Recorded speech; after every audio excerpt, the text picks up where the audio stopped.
Critical Mass. Good to see you. All right. So we begin. Let's get that thumbnail out of the way. There. Everything seems to be good. Awesome. Just let me know if I sound all right. If it needs to be louder, I can turn it up.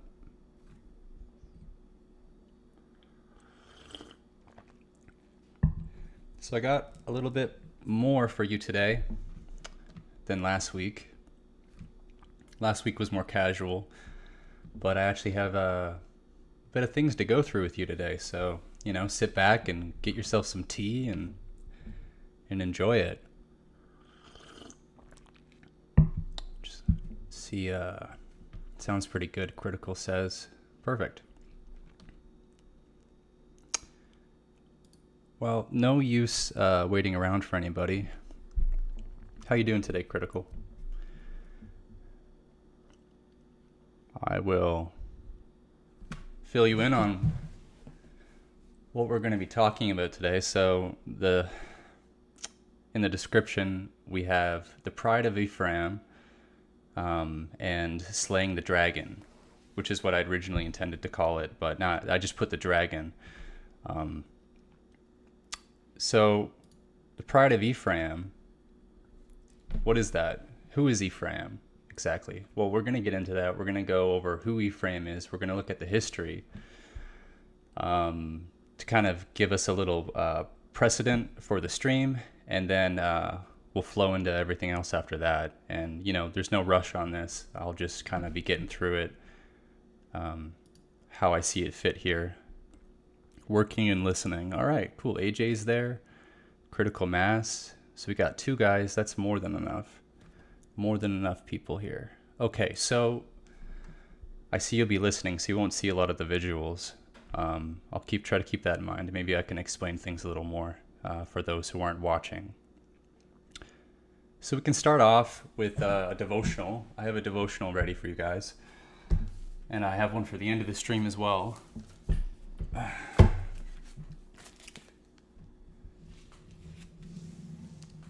But first, before we get into the devotional, why don't we just quickly touch on the pride of Ephraim in Isaiah 28, verse 1 to 7 here. Woe to the crown of pride, in verse 1, to the drunkards of Ephraim, whose glorious beauty is a fading flower. And of course, we know the glory of man fades like a flower, right? It's unsubstantial, like it isn't like God's glory, which are on the head of the fat valleys of them that are overcome with wine. So, spiritual drunkenness or actual drunkenness. Verse 2, behold, the Lord hath a mighty and strong one, which as a tempest of hail and a destroying storm, as a flood of mighty waters overflowing, shall cast down to the earth with the hand. Verse 3, the crown of pride. Notice it's a crown. The crown of pride. That's something we're going to be talking about today, pride. And the dragon. The drunkards of Ephraim shall be trodden under feet because of their pride. Verse 4, and the glorious beauty which is on the head of the fat valley, shall be a fading flower, and as the hasty fruit before the summer, which, when he that looketh upon it seeth, while it is yet in his hand, he eateth it up. So it's gone before. All right, verse 5. In that day shall the Lord of hosts be for a crown of glory. So there you go. And for I can't pronounce, diadem, I think, of beauty unto the residue of his people. Now, diadem. Not sure what diadem means, but I have a concordance that I can quickly pull up if we want to look into any specific words that we don't understand.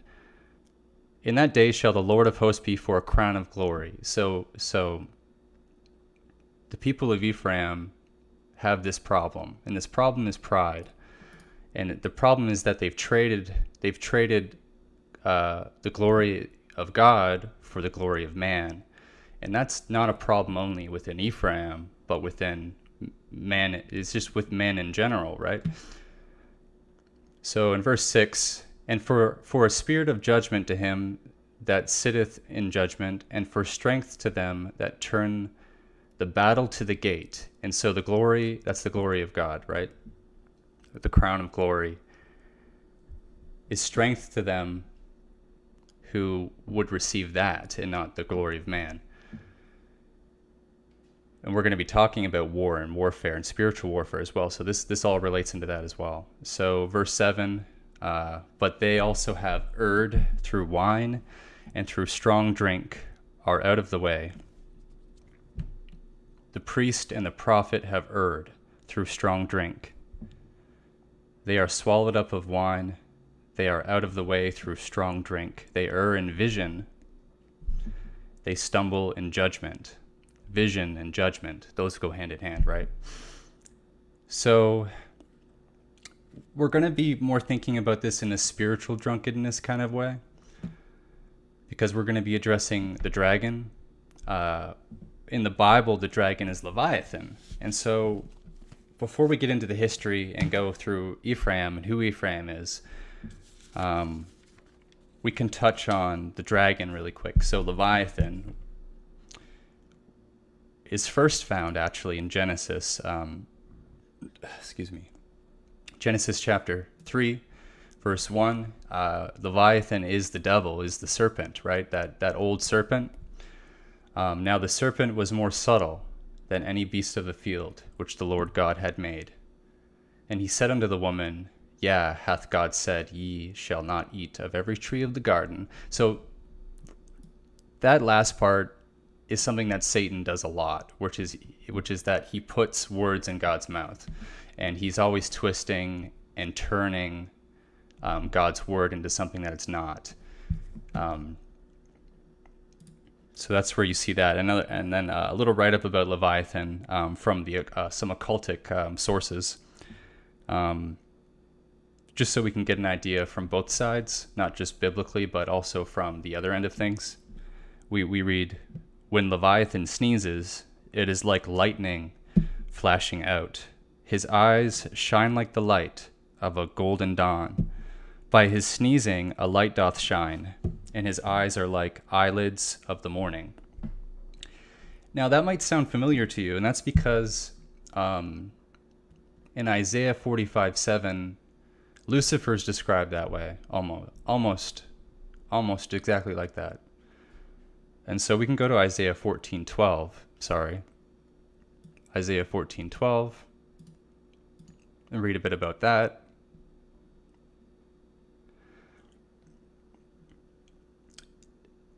How art thou fallen from heaven, O Lucifer, son of the morning? Now in the NIV translation of the Bible, you're going to read, how art thou fallen from heaven, and Lucifer's going to be completely gone. All you're going to have there is the morning star. And so we know who the morning star is. That's Jesus, right? And so there's a lot of new translations that translate this in a more occultic fashion, where they're actually calling Lucifer Christ. And so in this, as we read this, you'll see that that's exactly what Lucifer's intending too. He wants to his throne to be above the throne of God. And so how do you do that? Well, you counterfeit everything that God does. That's how you do that. So in verse 13 we read, for thou hast said in thine heart, and the heart of the matter is really what we're getting at with pride, I will ascend into heaven. I will. The Ephraimites say something along that line too. They say, whatever, all this rubble and stuff, all of this destruction, I will rebuild it. I will rebuild the city that was destroyed. But that's man thinking that he's the one who does these things. He's the one who's it's man holding the creation above their creator, essentially. I will exalt my throne above the stars of God. I will sit also upon the mount of the congregation. And that's a big part. That's a very important thing too. In the sides of the north. I will ascend above the heights of the clouds. I will be like the Most High. So there you go. I will be like the Most High.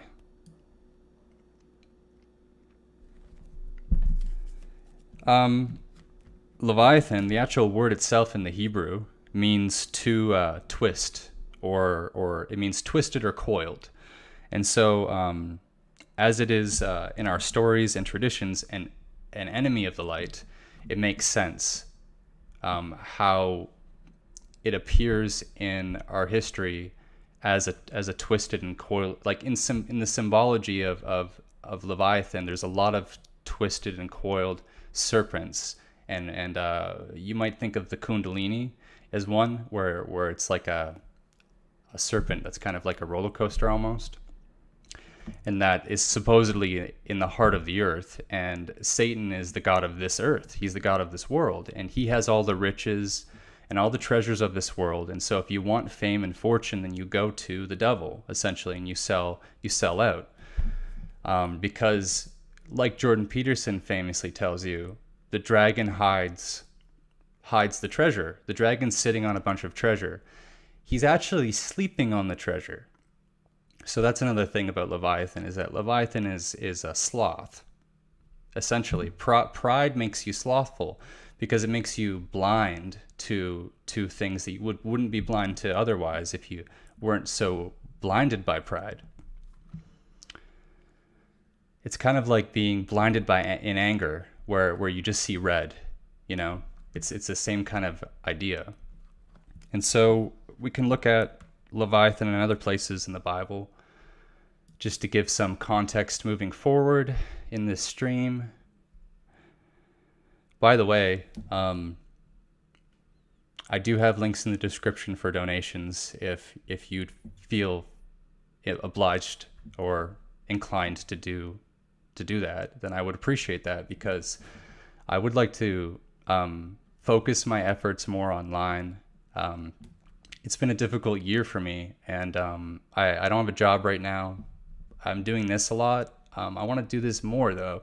I don't want to. The world's changing, right? And so I'd rather move my efforts online, and I'd rather give you guys comprehensive Bible studies and stuff than go flip burgers and wear a mask. You know, I'm sure everyone feels that way, but if you appreciate the information, then I would appreciate a donation. And that's all I got to say about that. So we'll just throwing that out there. If you feel inclined, then I would appreciate that very much. Okay. Now we'll move on to, and it would also allow me to do this more frequently and with more comprehension, because I don't have that much time right now, because I'm trying to balance bills and rent and a lot of things that I have a lot of debt right now. And so I have a lot of things to balance, but I can continue to do this and work for you if you were to leave a contribution. So something to think about. Anyway, so let's go to Psalm. Let's go to Psalm 74. We'll go there. And I have another Psalm as well, Psalm 104.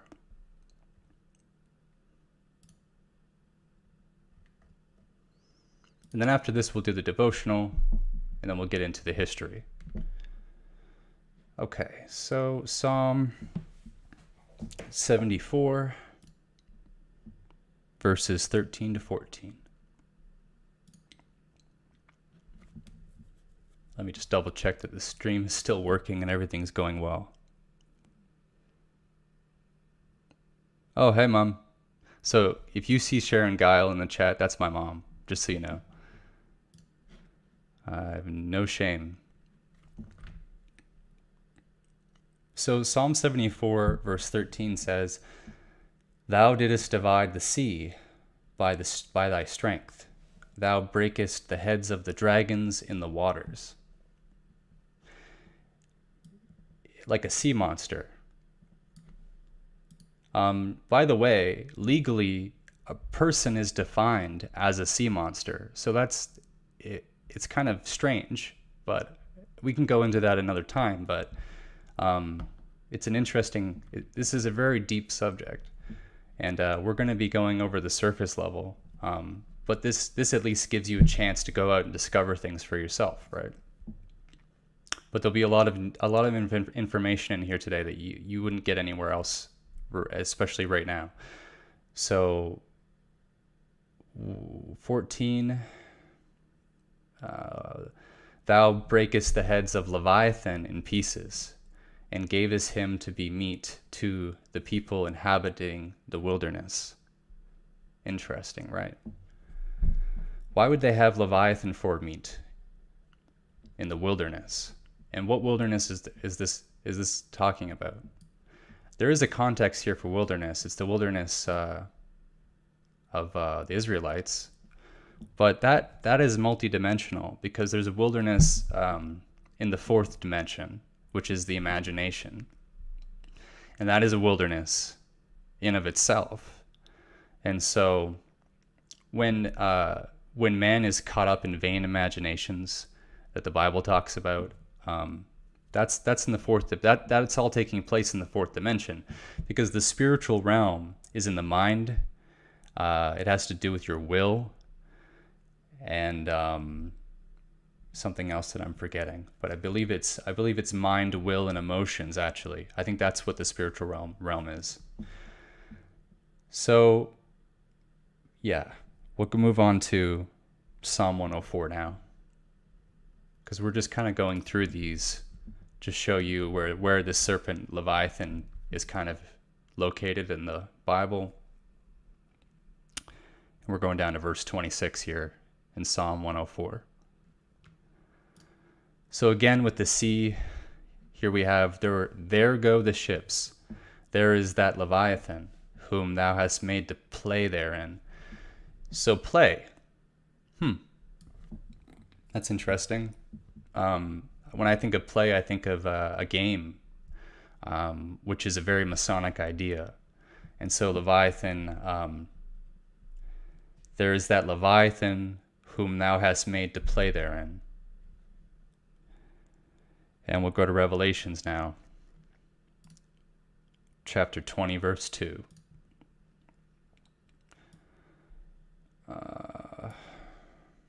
I left some highlights by accident, so just ignore those. That's probably from another time. Okay, so verse 2. And he laid hold on the dragon, that old serpent, which is the devil, and Satan, and bound him 1,000 years. Now we'll go to Job. And Job is where everybody goes to talk about Leviathan. So that's kind of the one I left at the end for the last part of these scriptures, just because it's like the famous verse for Leviathan. So we're going to go to chapter, I don't even know what I wrote down there, 41, I think, verse 1. So this is all about Leviathan, and I think it goes on to 4. Canst thou draw out Leviathan with a hook, or his tongue with a cord which thou lettest down?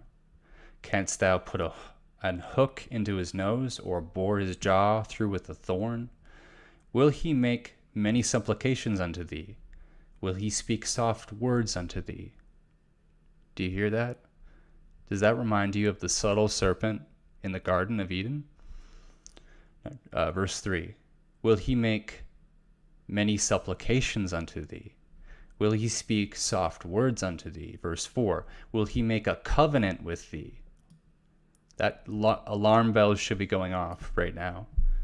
A covenant with thee. So Satan counterfeits everything that God does. He's also made a counterfeit covenant with the congregation of God, and more specifically with the Israelites. Wilt thou take him for a servant forever? Now, Here's another interesting part. We can go down to verse 5 too. Wilt thou play with him as with a bird? A bird. Keep that in mind. That'll come in handy later. Or wilt thou bind him for thy maidens? Shall the champions make a banquet of him? His head with fish spears? Lay thine hand upon him. Remember the battle. Do no more. And I think we could end there on that. So that's kind of going over Leviathan briefly, just so you get a good idea of who we're talking about. Yeah, so Leviathan's the devil has created a counterfeit covenant, and he's also made promises just like God. And he's a counterfeit light as well. So the light that comes from Leviathan is like a false light. It's not the light of God. And also, you might think of Leviathan as the spirit of Antichrist, because Leviathan is the Antichrist, because the devil wants to ascend above the throne of God. And in fact, he wants to take the throne of God. He wants to be God. And so it's also said, though, that that's the Antichrist. We know that. And so we can get from that the spirit of Antichrist as well, which has gone into the world. The spirit of Antichrist has gone into the world, right? So there are many Antichrists in the world, which could be like something like a counterfeit of the congregation. Sorry. And is that all I got on that for now? Yes, that is. So we'll move on from that. Now, why is this important? Well, let's go back to Ephraim really quick. We'll go to Isaiah 9, verse 10.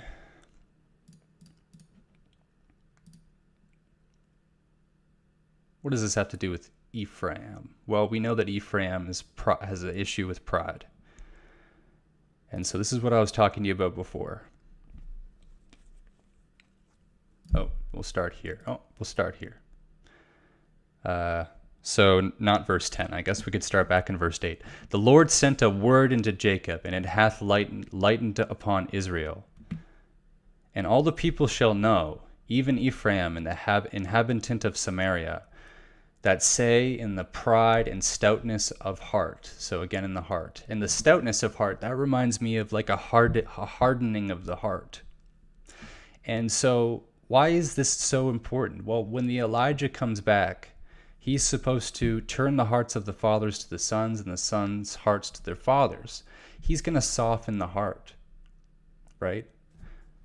And so we read here in verse 10, the bricks are fallen down, but we will build with hewn stones. The sycamores are cut down, but we will change them into cedars. So you see that again, we will do it. We don't need God. You know, man can govern himself essentially, right? Well, that's not true. We need God.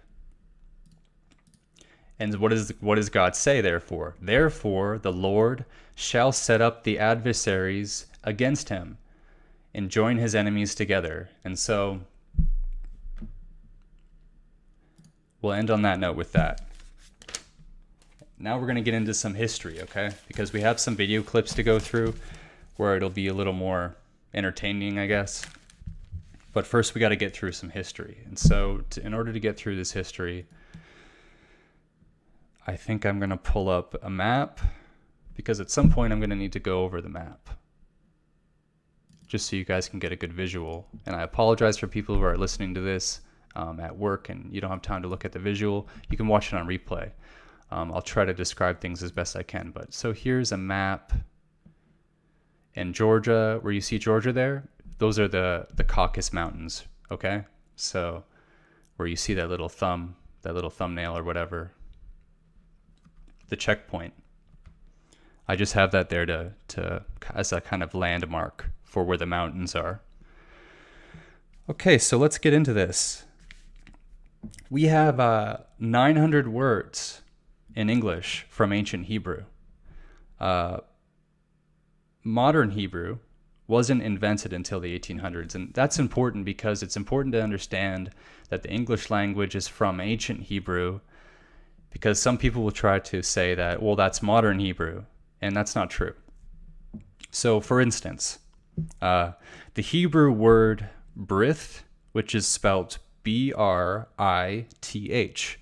or BRT or BRIT in other spellings, that means covenant. Okay? And so there's another word to this, which is ish.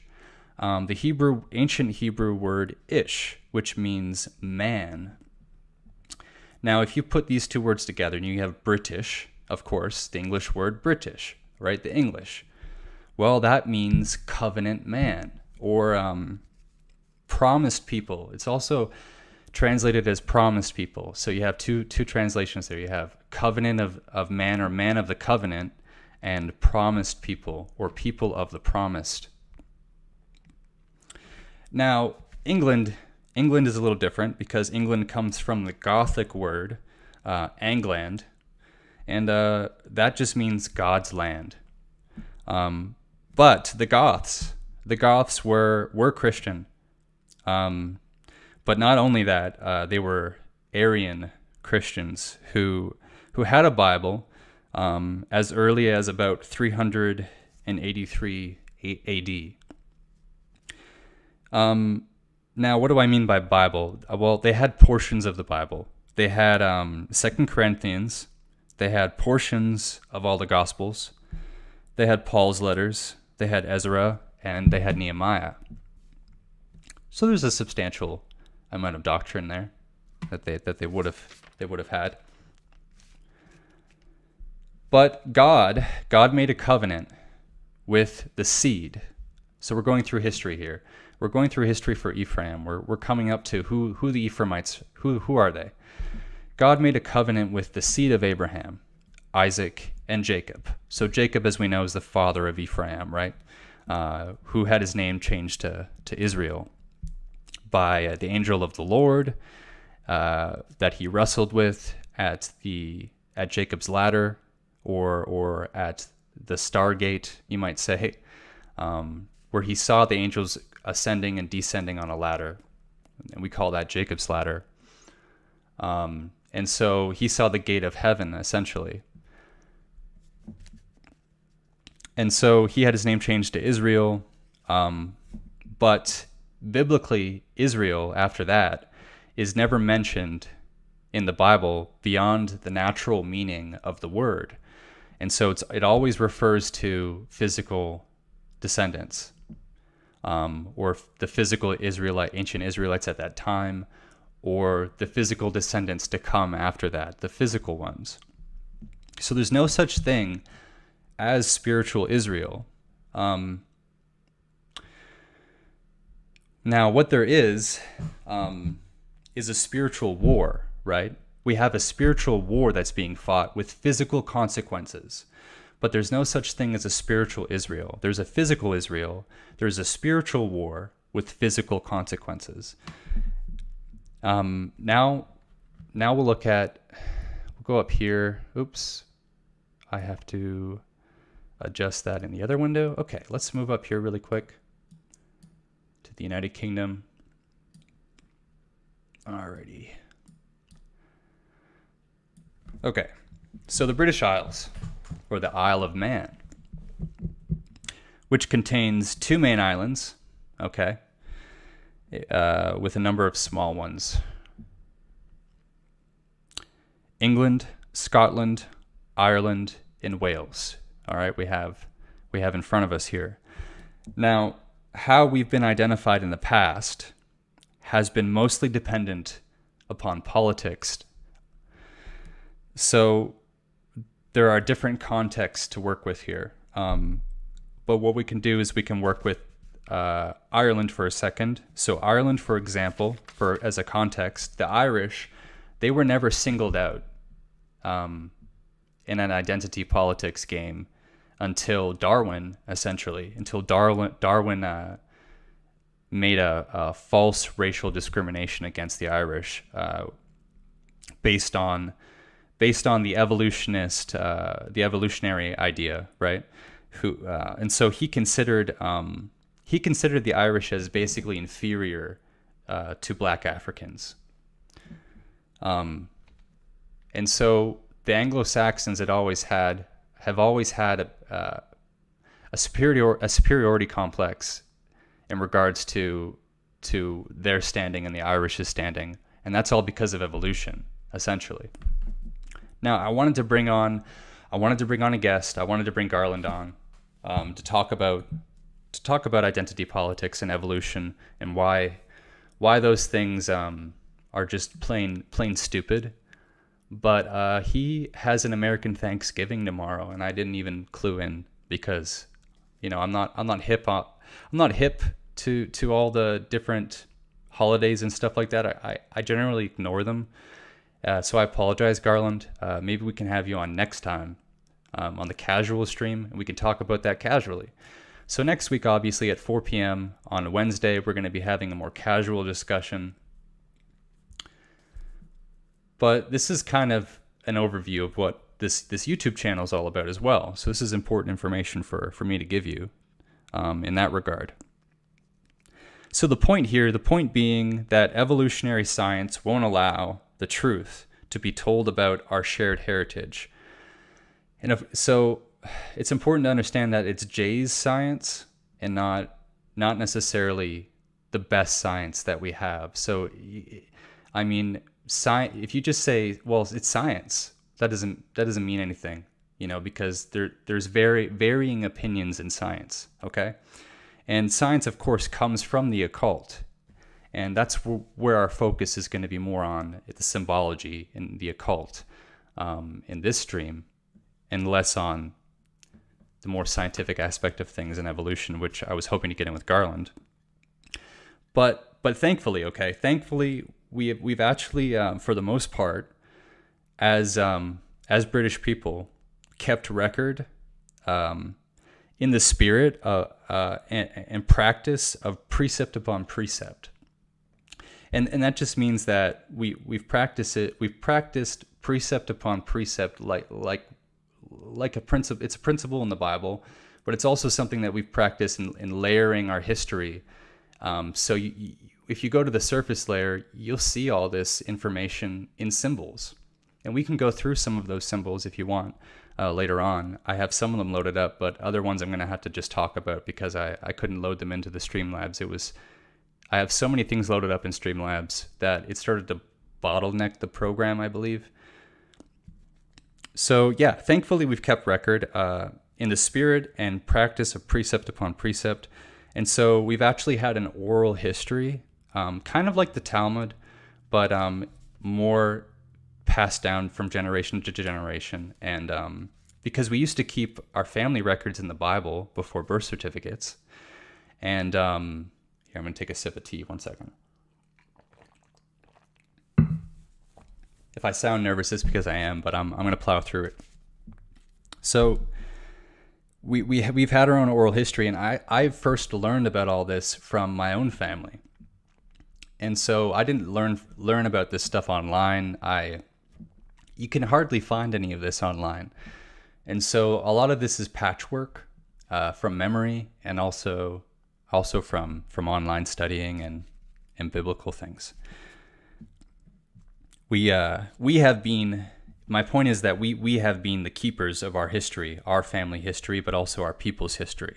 Okay, so the history books, you have to understand, the history books are not the keepers of history. Okay, that's not where you go to find history. Your people have been diligently keeping record of history, and so look to your own people for your history. Because in the mainstream, in the majority of what's presented as history is subverted. Okay, so even if it's not 100% true, going back into your family or going to your people, at least it's not like overtly subverted. Do you know what I'm saying? So it's a better place to start than in a school textbook. History books, along with the institutions of indoctrination, have subverted our youths and the truth. So what is the truth that I'm trying to present to you today? Well, the truth is everyone on this island, I have to go to the Mozilla again. Sorry, I keep clicking on my Streamlabs. Okay, there we go. The truth is everyone on this island, Welsh, Irish, Scottish, and British, traditionally, they're essentially all Saxons. And what I mean by that is Saxon is actually a modern word for what used to be called, or what we would have been called, which would have been sons of Isaac. And so the last letters of Isaac, S-A-A-C, Sac, is where we get Saxon from. So that's why my name is Seth the Saxon, for instance, because it's a teaching tool, right? And that's why I have certain symbols on my channel, because those are all teaching tools for my people's history. And now another pronunciation would be Sake, spelled S-A-K-E. And so this, in my opinion, fulfills the promise that Isaac's name would be upon them, not the name of Jacob, Israel. And we can look that up later. But going through the history still, this is exactly what I believe has happened, essentially, to God's people, or at least to the Germanic and Celtic peoples, which is the seed of Isaac. Okay, so the seed of Isaac was in ancient Persia. The Gothi, or just Goths, were in the Black Sea.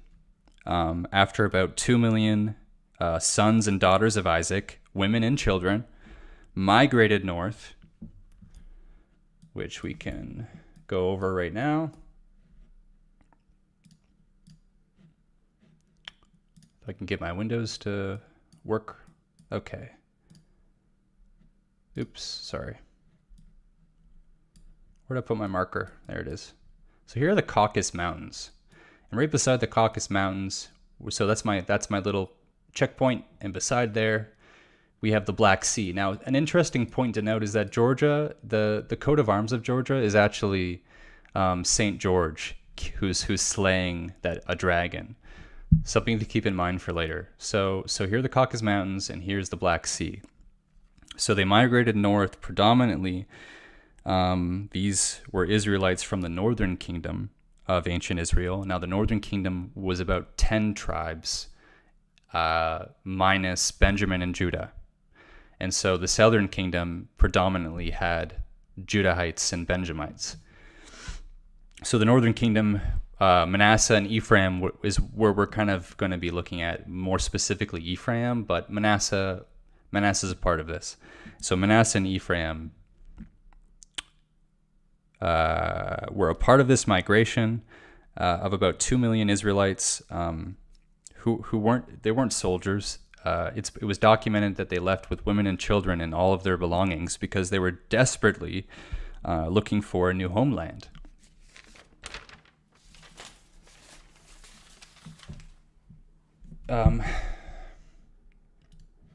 So I'll jump out of that map now. This is why colonialism, in my view, was a reaction to Israel's displacement from their homeland.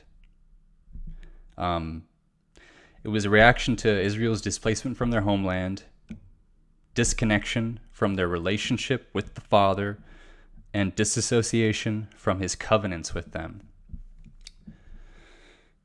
Through the interruption of our tribe, loss of language, this was all prophesied to happen as well. We were prophesied to lose our language, to lose our identity completely, and we would be called by Isaac's name, not by Israel. So there are some physical markers that God has kept his promises that have been hidden from us, essentially. So through the interruption of our tribe, loss of language, culture, and therefore identity, manifesting what God, that in my opinion manifested what God intended for us, because he intended for his people to be hidden. He intended for them to be hidden. Therefore, he intended for them to be blind, to be blinded to their own identity. Because if you're blind to who you really are, then your identity is hidden, and it's also hidden from the rest of the world too, right? So God intended for his people to be hidden, and as a result of the interruption, displacement, disconnection, and disassociation, and also, in my opinion, in sort of, well, it's not my opinion, but to give you an image, to give you an idea, something like a I don't know how to say this. Like the dragon almost kind of chased them into the wilderness, because the Babylonians and the Assyrians that had taken Israel into captivity, they're denoted as being Leviathan. So that's something to keep in mind. So the image what I was trying to say was that they were chased into the wilderness by the dragon. Now, the wilderness that I'm talking about is in the fourth dimension, but they were also chased into the wilderness physically as well. It didn't remain that way for a very long time because we built civilization, but we stayed in a wilderness of a sorts. Now, the dragon denotes the Assyrian and Babylonian empires, as I said. So the Assyrians, so we can touch on that for a second. The Assyrians took the Israelites into captivity of the northern kingdom in 734 to 732 BCE and 724 to 721 BCE. The Babylonians took Judah and Benjamin of the southern kingdom into captivity in 604 to 586 BCE. And in 721 BCE, the Assyrians took Gentiles and filled the kingdom of Israel with Gentiles, the ancient kingdom of Israel. And so our cultures mixed up, and this was how the ancient Israelite homeland was transformed into a Phoenician Israelite empire. Now, we can touch on the Phoenicians because they had a huge influence on our culture, and also a huge influence on how we think about, on why we think about Israel the way we do. And so the Phoenician word for Israel was Saturn, and that might not be surprising to some people, right? It makes a lot of sense, right?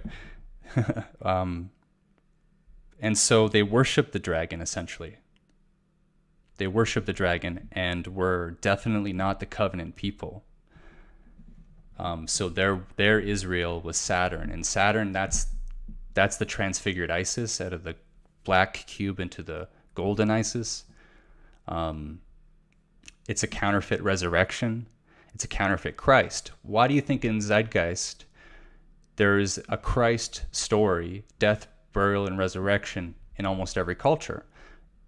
This is the spirit of Antichrist, guys, because every other story is a counterfeit of what Christ did.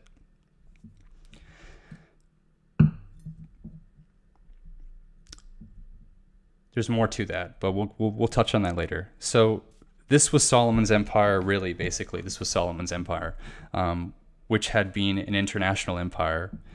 And of course, Solomon is where we get the Star of David, right? That's where we get the black cube of Saturn, or the Star of David, which is called actually the Seal of Solomon, as I've told many of you before, or also known as the Star of their god, Remphan.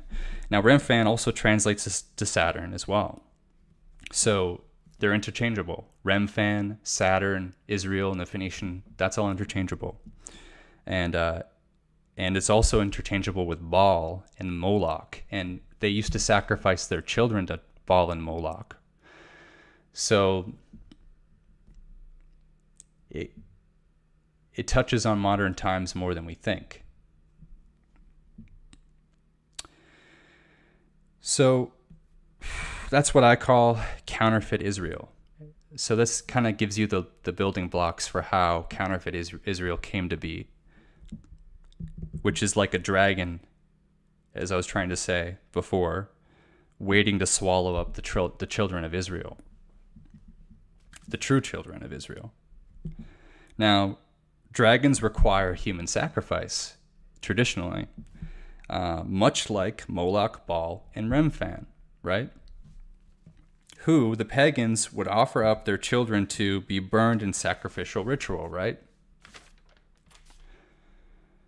So that's why we have Jews who say they are Jews and are not, but do lie, because they have adopted the Babylonian Talmudic counterfeit.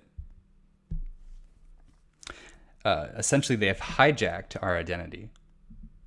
And so Phoenicians had irreversible influence on the Israelites at that time, and Solomon had colonies as far as North America. In fact, that is where we get red brick from the Phoenicians. So if you ever went to school at a time where they had red brick schoolhouses, well, that comes from Phoenicians. And what they did is they built their temples with red brick, and they would sacrifice children there to their gods in red brick temples. So keep that in mind.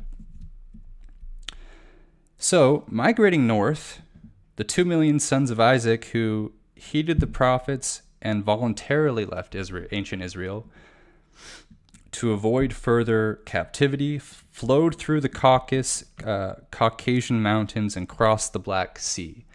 So let's go back to our map.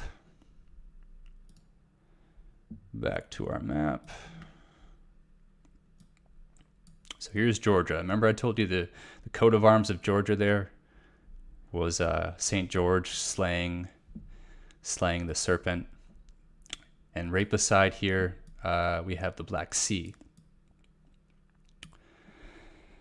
So they voluntarily left ancient Israel to avoid further captivity, flowed through the Caucasus Mountains, crossed the Black Sea here, and we have all of Europe. So they flowed into Europe. Excuse me. And the Goths, Germans, or Sake, or Saxons, they're also that, thus being of true Shemitic or Semitic origin, because Semite comes from the word Shemite, because Semites were known as sons of Shem, Shemites. And of course, the line of the covenant goes down from Shem. Noah had 3 sons. The latter end, Japheth, had a son named Ashkenaz, and that's where you get the Russian Turkish people who adopted the Talmudic Israelitish religion from Babylonian culture when they were the Khazars. So the Goths, Germans, Sake, or Saxons, thus being of true Semitic or Shemitic origin. Joseph had 2 sons, and he had Ephraim and Manasseh, and they were blessed by Jacob. And when they were blessed by Jacob put the dominant blessing, if I remember, on it was his right hand, of course. That's the dominant blessing, right? And it went over Ephraim, who was the younger one, and the left-handed lesser blessing went over Manasseh, who was the older one. And in a way, that kind of fulfills the idea of the first shall be last and the last shall be first. But like I said before, the Bible is multidimensional, so there are a lot of ways for the Bible to be correct, as long as you prove it with the Bible, as long as you prove the Bible with the Bible. But so continuing on that thought, the Ephraimites eventually made it here, right? And so here we had Ephraimites majoritively in the last 100 years. We've had Ephraimites the last 1,000 years. Sorry. And then of course the United States over here. Archaeologically, they're Manasseh. But a lot has changed since then, right? There's a lot of admixture of cultures and peoples now. And so it's really hard to say that the United States is Manasseh and the United Kingdom is Ephraim, because so much has changed. And things have changed so much that it has been famously said that there is no England anymore. And we know what England means now. England means God's land. And so when I first heard that 4 years ago, with the mass migration of peoples pouring into the United Kingdom from other places, I was rolling my eyes for one, but for another thing, it was quite something, because I was seeing a lot of patriots saying that there is no England anymore. England is lost. And so therefore God's land is lost. There is no God's land anymore. We're going to touch on that later. And why did all that happen? Were we under some sort of curse?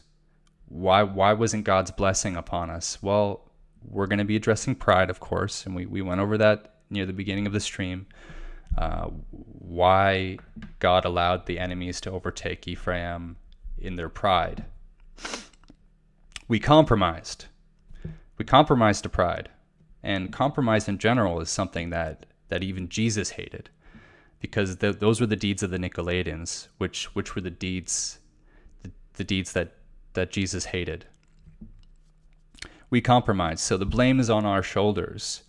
The blame is on our shoulders. And I will show you in a clip soon the proof of that, because we were warned, and yet the majority of us turned a blind eye.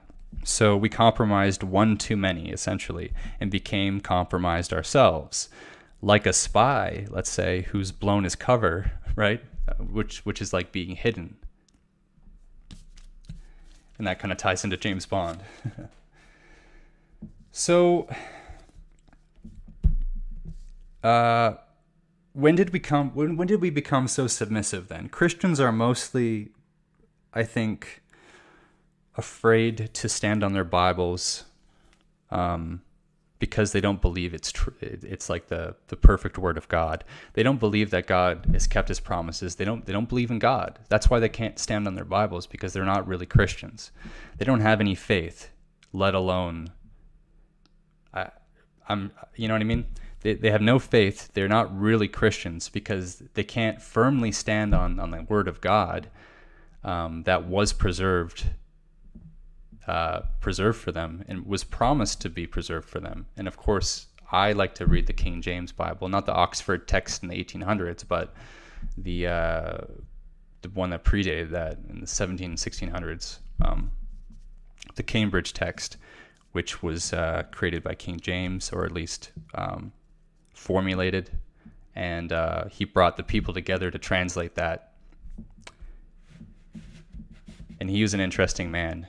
But that all took place in the Isle of Man, guys, right? That all took place within our culture and our people. Our people did that.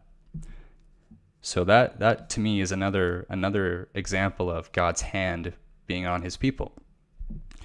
So when did we become so submissive and so pacifistic and apathetic? Well, pathetic, really. Infantilized adults. Like man thinking that he can govern himself. The glory of man, right? Like, I can do it. Individualism has been, like, true individualism is something else, but the individualism that we have is like an inverted individualism. And it cultivates a certain kind of selfishness, I think, in a representative republic, where we are not even willing to stand up for that representative republic when outside forces come to try and take it, because there's a certain selfishness. We're blind, right? We're blind to the enemy, essentially, because we've traded eternal, self-evident truth for something more pragmatic and in the moment, like whatever feels good, right? As long as you're happy. I used to hear that all the time. Well, as long as you're happy, well, that's a very pragmatic truth. And it's selfish. And so whatever feels good, that's man's good, not God's good, but man's good. Not God's glory, but man's glory. So now you're starting to see the contrast I'm trying to draw. We have hid ourselves under a mask, as was prophesied. And now everything is inverted. Anything other than the illusion of freedom is shamed as oppression. And you see that today. Just try to not wear a COVID mask and walk into a grocery store. Anyway, doesn't matter. We have been hidden for a time with layers like blankets, essentially. And so what do these blankets look like? Well, these blankets look like there's a blanket of fear, okay? There's layers of guilt, pain, shame, pity, laziness, which we've talked about, which relates to Leviathan, and of course pride. And pride, more specifically, what we're talking about today. Pride being our focus. I have some. Looks like I got some stuff here that we can read in the Bible. So I'll take this map away now, so you can see my beautiful face, and we'll go to Isaiah. I've done that. I'll cross those out. Actually, I did that Isaiah. I did that Isaiah. Looks like I got Hosea. So sure, we can go to Hosea. Hosea chapter 5 verse 3. I know Ephraim and Israel is not hid from me. For now, O Ephraim, thou committest whoredom, and Israel is defiled. So when you sin, God looks away. But if you repent and you're sincere, then God will look upon you in favor for doing that. So he's turning away here.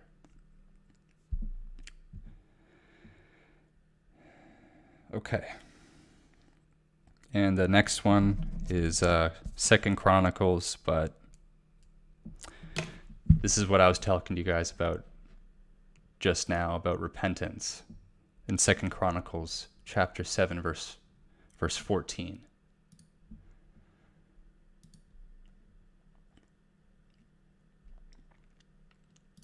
If my people, which are called by my name, Israel, keep that in mind, shall humble themselves and pray and seek my face and turn from their wicked ways, then will I hear from heaven and will forgive their sin and will heal their land. So there's a lot of ifs there. If we would only do that, if we would only turn back to God, if we would only remember our covenants and his promises with us, then our nation would start to turn around. You understand? Otherwise, we're on a one-way trip. We're on a one-way trip to destruction. Our blindness must fall away from our eyes like scales. The scales of Leviathan, guys. The scales of Leviathan. That old serpent knows we have eternal authority to strike and stomp him out. So there is a great deal of energy given to subversion and deception. And that's all we hear about in Revelations, right? That there's this great deception. That even the elect, God's elect, can be deceived by it. But a city set on a hill cannot be hidden. We have to be an example. We have the responsibility to draw the line in the sand, if we would only remember that. Now, something interesting here about the word city, because I've always said that the New Jerusalem, while it's called New Jerusalem, is actually a government, because a city isn't a city without a government, guys. And so you can't establish a city if you don't establish some sort of governing authority. You can't have a kingdom without a king. That's the governor, and the governor has a government. So where are we going to get our incorruptible leaders from? Well, we're going to get it from Israel, from the Israelites waking up. That's where that's where we should be seeking the elected of God to rule over us, and not because we need to, because the world is corrupted. If you're going to vote for somebody who doesn't believe in God and is atheistic, well, then you're going to have a bad time. At least Trump has some sense of a God. You know? He's not perfect, and I wouldn't vote for him because I don't believe in the Hegelian dialectic. But at least he has some sense of God, at the very least. So the word city is very interesting because I looked up the root word for city, and as well as like a town office is what it means, is like the town office. So city means like a town office. It also means the government of that city. But the translated words, the root words that I found the most interesting, you're gonna be blown away, I think. The root words here mean rank or power, chief, ruler, or prince, to be engaged in warfare. How about that? Or battle, to make fight. New Jerusalem. So a city set on a hill cannot be hid. That city means to be engaged in warfare, in spiritual warfare. Spiritual warfare is physical warfare, guys, because the spiritual realm has physical consequences. Do you understand? So you will be in physical confrontations, 100%. But it always starts spiritual, always. And do you remember who is to rule like a prince with the king? Do you remember that? It's Israel. Israel is to rule, is to have power like a prince with God. So now that all kind of makes sense to you, I hope. So the incorruptible government and governor established. The incorruptible government and governor established force for all who would believe and obey.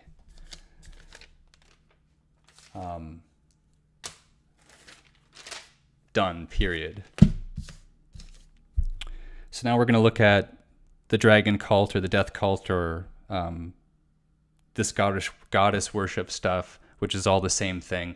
Because, of course, like the dragon has a bride too, which we're going to look at in pictures today, kind of going through the same whore the same Babylonian whore in different contexts and different cultures. So let's get into that.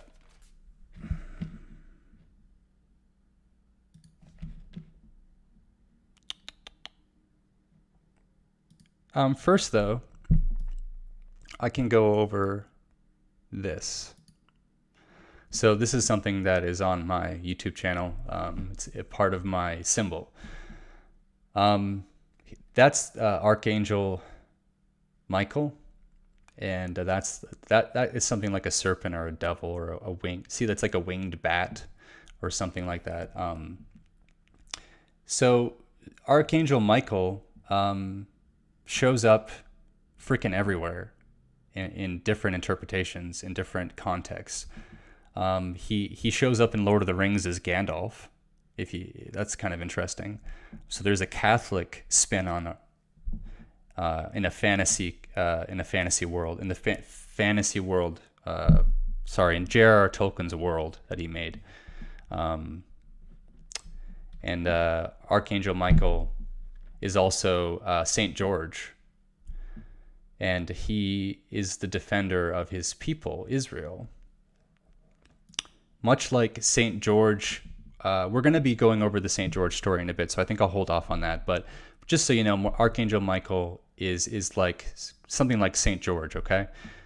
So we can exit out of that for a quick second. Now, this is another symbol that I have on here. This is the red hand, or the scarlet threaded hand of Zara, Judah. So this is like Judah's bloodline.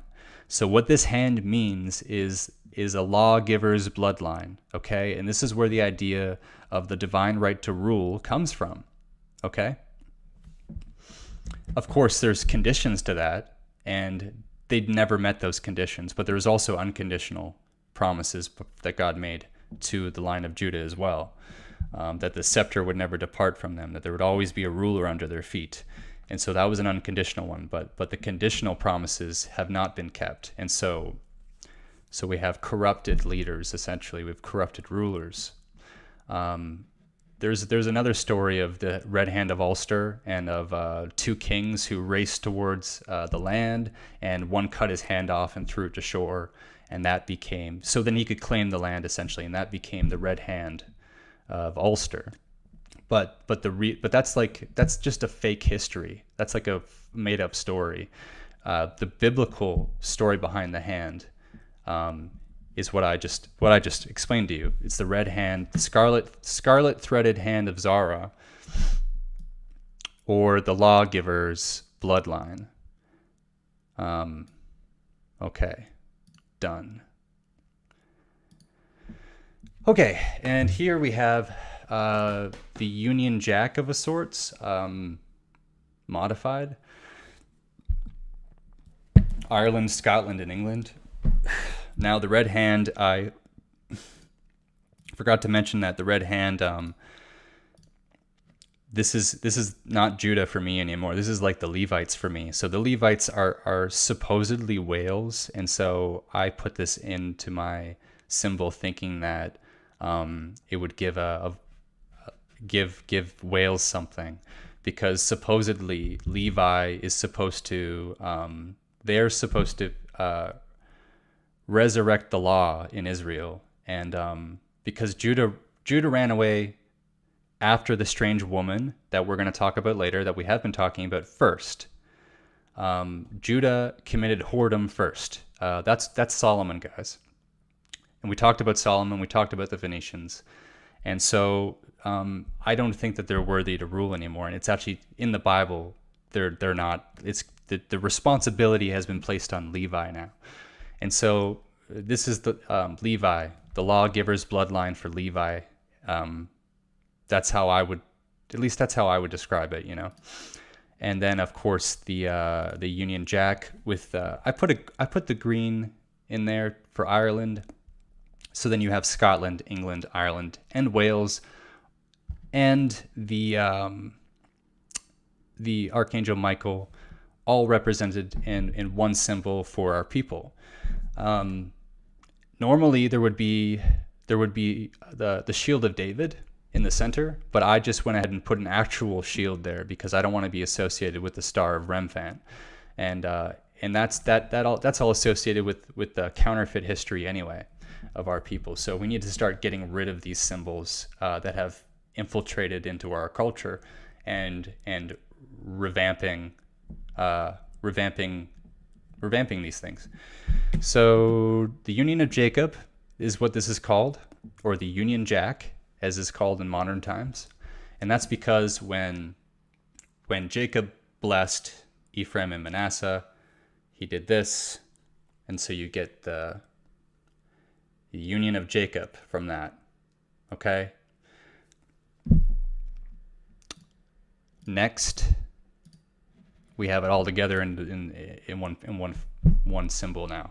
So this is how it all synthesized down into the symbol that you see on my YouTube. And to me, this is like a Stargate, and it's like the Stargate because Jesus was supposedly the angel of the Lord. Some people think Archangel Michael is Jesus. So when Jacob wrestled with the angel of the Lord, Jesus, and hurt his hip, with the whole ladder business, and got his name Israel, that could be Archangel Michael, in a sense. And he is here at the Stargate, you see? So Jacob met that angel at that Stargate, and so here I have a Stargate with Archangel Michael and that red hand in the center. And that's sort of like nobody gets through the door except ye be in Christ, right? Because Christ made a way where there was no way. He is the door. And so that's another way to look at my symbol. Oh, here we go. British coat of arms. Okay, so the British coat of arms, Ephraim in the Bible is like a bull, described as a bull on the right, or a unicorn. And so there you have Ephraim depicted on the British coat of arms on the right as the unicorn bull. And on the left, of course, the line of Judah, which is like a lion.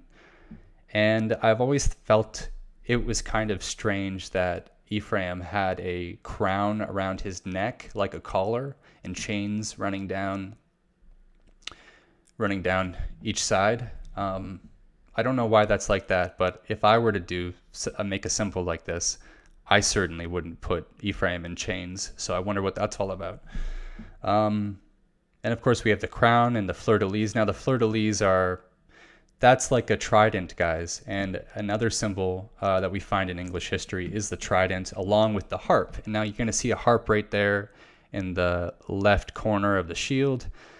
And some people think that might be the harp of David, or there might have been some relics from David's kingdom, from his house, that made it all the way over to British Isles or the Isle of Man.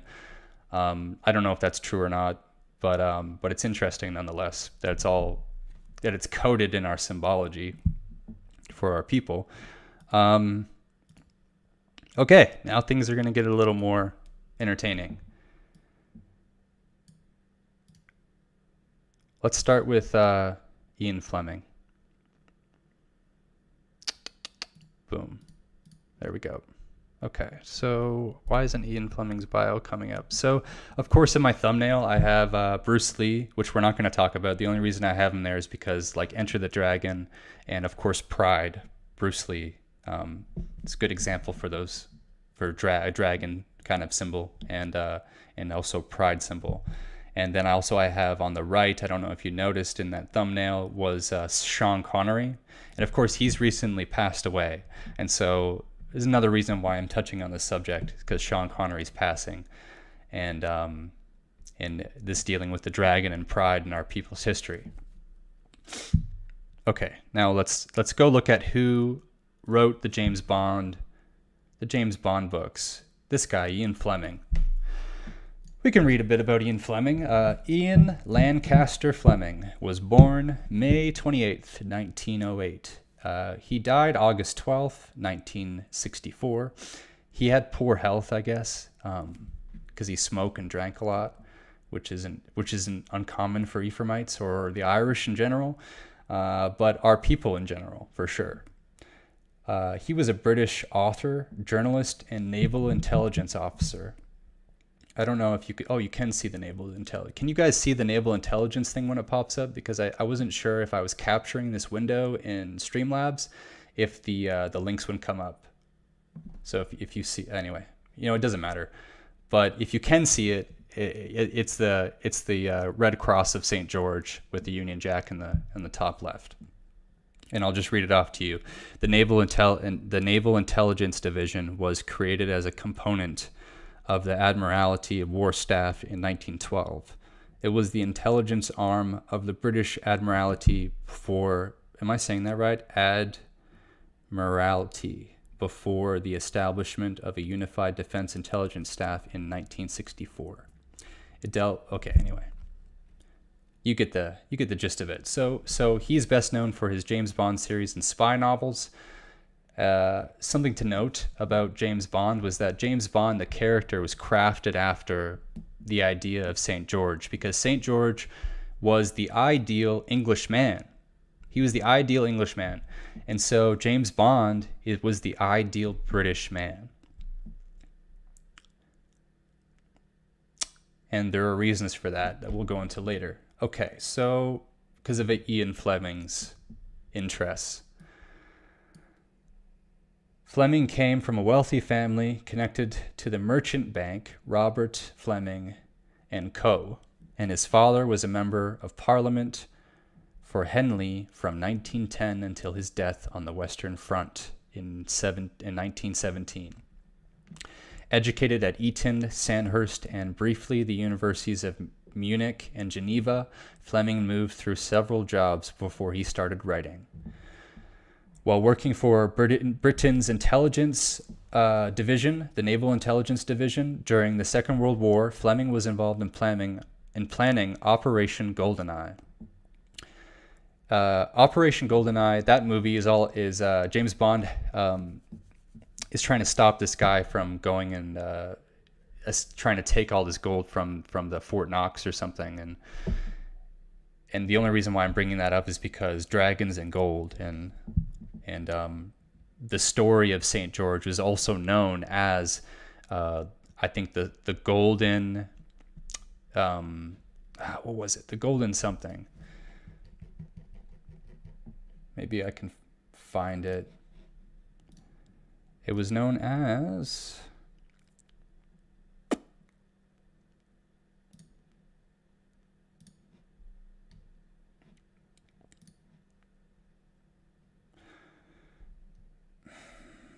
Let's just say the golden story.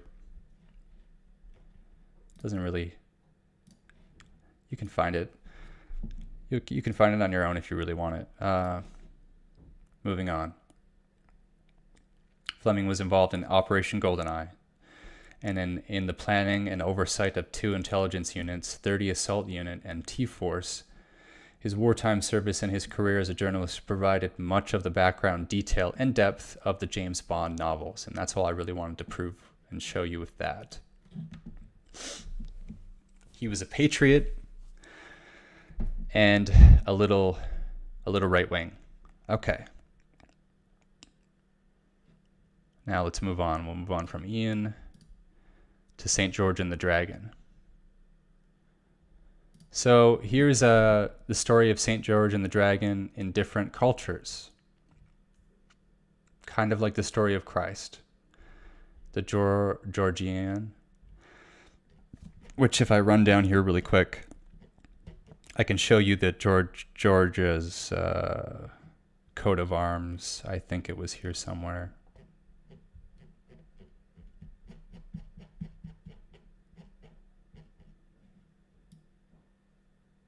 Here it is, right here. So if you can see that, that is the coat of arms there that I was pointing out on the map previous. And here it is in Russia. Of course, you have this phoenix bird, this Masonic bird. And the phoenix reminds me a lot of the fire-breathing dragon. So they could be interchangeable too. I mean, I would consider them interchangeable. So I'm not really quite sure why they're slaying a serpent and then they have a Masonic bird of a sorts, a fiery bird in the background. But maybe it's just to deceive people. So there it is there, and up here, St. George killing the dragon. Some nice photos there. It's a really powerful symbol.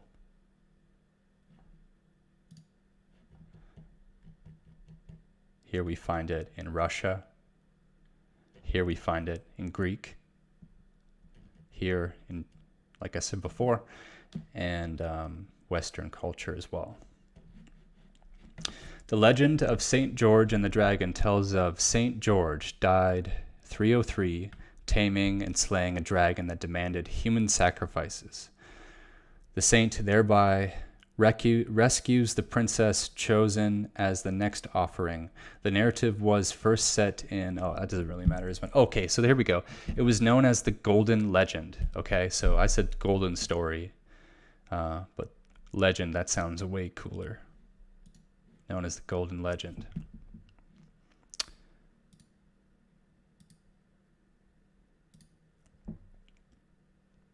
Now, here we have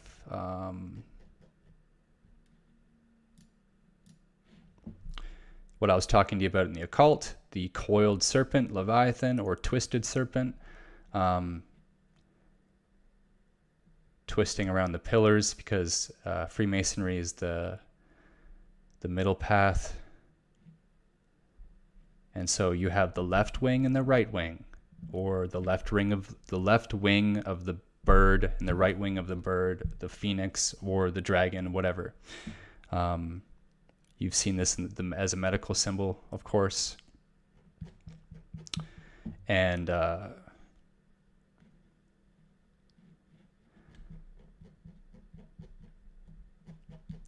trying to look for one more. Here it is. As above, so below relates to it in the Kabbalah. And here's Solomon, of course, with his seal. So that's out of the way as well.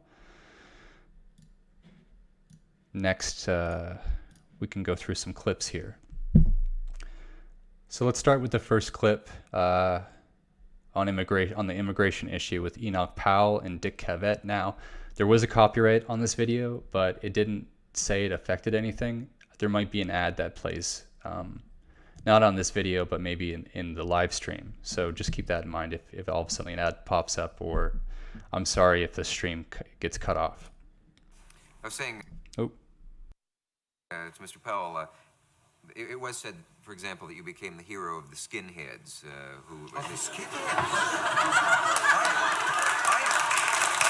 I became the hero of 90% of the people of this country for having said what they were waiting for somebody to say, for identifying a danger of which they were conscious but couldn't believe that nobody would see it or point it out.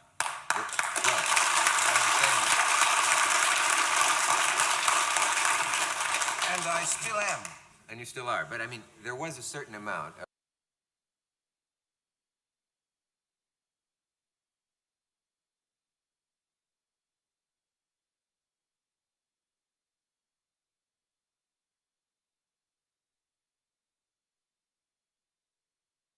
you will admit, of reaction. The hero of the skinheads was a phrase used in an article. No, there was no violent reaction. Sorry, guys, didn't hear me there. Them reported in America as these kids with their hair shaved down who go out and occasionally beat up Pakistani people. And that happened before my speech as well, and has not happened more since than before. Yeah. Are you worrying about the increase in numbers or the increase in the number of people who the population at large feel anxious about because of some certain recognizable feature they have? Are you worrying about the increase in the size of the population or the increase of a certain element of the population which is in some way have features which are like... Of course, we are not concerned with the increase in the total population from, say, 55 to 60 million. We are concerned with the increase in an element of a population which is profoundly different, thinks itself different, is seen as different from the rest. And that is where the significance both of number and of concentration comes in. Now, it could be as serious, indeed it could be more serious, if taking that this time to read the chat. population were white and not colored. I can well imagine that if they were, for example, Germans or Russians who were going to be occupying 2/5 or a half of Birmingham at the beginning of the next century, we should... Yes, in occupation, living in it. But as with some of your American cities, a considerable proportion. In the case of Birmingham, it will be at least 2/5 will be occupied by the immigrants and their descendants by the early years of the next century. Above all, their descendants. Yes, indeed. Yes, but those descendants will still be thoroughly separate for the most part from the rest of the population because of the numbers. If the numbers were small, then of course, like any very small minority, they would filter into the population. But nobody seriously imagines that if 2/5 of Birmingham consists of a first generation of descendants born here, of people from the West Indies, from Africa. I'm just going to pause. You guys can hear that? Everything sounds all right? Thanks for your comments, by the way. I'm just reading through them now. My microphone isn't echoing or anything. I haven't overlooked anything, I hope. I should, just before we continue on in that clip, I wanted to read a few comments. The devil, Sharon Giles says, the devil can smite scripture for his purpose. The Merchant of Venice. Interesting. And I agree. Thank you. Thank you, SS. I really appreciate that. Thank you for praying for me. I need it. I'm sorry I'm a nervous wreck, but I think the information is important enough that it doesn't need to be over the top in its presentation. It's just the truth, and that's all that's important, is that you guys get some truth out of this, and you have something more to take away for next time. Jesus and True Biblical Creation says, agreed, Seth. I know many in family like that and have told me all Bible, not truth. Almighty God has power to speak all into existence, but can't preserve his word? Yes, shows lack of faith. I completely agree with that. There's a lot of thinking like that, though, in modern Christianity. Objectivity Cave said, just got back from a mental health facility. I don't know if you're still in the chat, Objectivity Cave, but I'm praying for you. He said he just got back from a health facility for standing up for the faith to the point it got physical. I'm sorry to hear that. But I'm sending prayers your way, that God will strengthen you and give you wisdom in these dire times.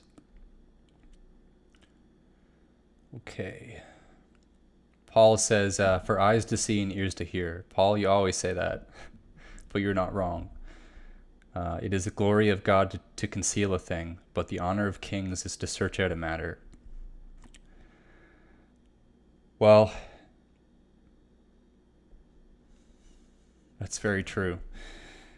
I've been thinking about you. Many of us were concerned. I'm happy you're back. I'm sorry you were concerned. I've been all right. And thanks again for your prayers. Oh, Paul's Deep is here. Yeah. Hey, Paul. Good to see you. He's a regular. SS is a regular. Paul Levy's a regular. I've seen Objectivity Cave quite a bit. Jesus and True Biblical Creation. Haven't seen you before, so welcome. I didn't welcome anybody when I first started, I don't think. I can't remember anyway. So just, hey, everybody. Good to see you all there, and I hope you're all doing all right. I'll make sure to pray for everybody after the stream. I'll go back through and make sure I get everybody. You're at work again? All right, well, God bless Paul. Good luck at work. And we'll continue with the Enoch Powell stuff. But this goes back to the stuff I was talking about in regards to immigration. But there's a point to this particular clip, and it has to do with Dick Cavett, because Moore was the second guy to play James Bond, and you'll find it interesting what he has to say in that clip. But this is just kind of proving the point that Dick Cavett is he has his biases, and so he leans more towards the left, and you'll notice this guy on the left is very left leaning as well. Africa and from Asia, there will not be a profound difference between that part of the population and the rest. I think there may be a difference. In fact, there certainly will be a difference. Whether that difference is enough to promote anxiety, unless someone declares... You think nobody would notice? No, I think they'll notice, certainly. The question about is whether they will notice with fear and horror, unless someone announces to them that fear and horror are an appropriate response to such a fact. I see. And you think that human nature is such that unless somebody referred to this, nobody would notice that their own native cities were transformed, that the white population was moving out and a different population was moving in. I didn't say that.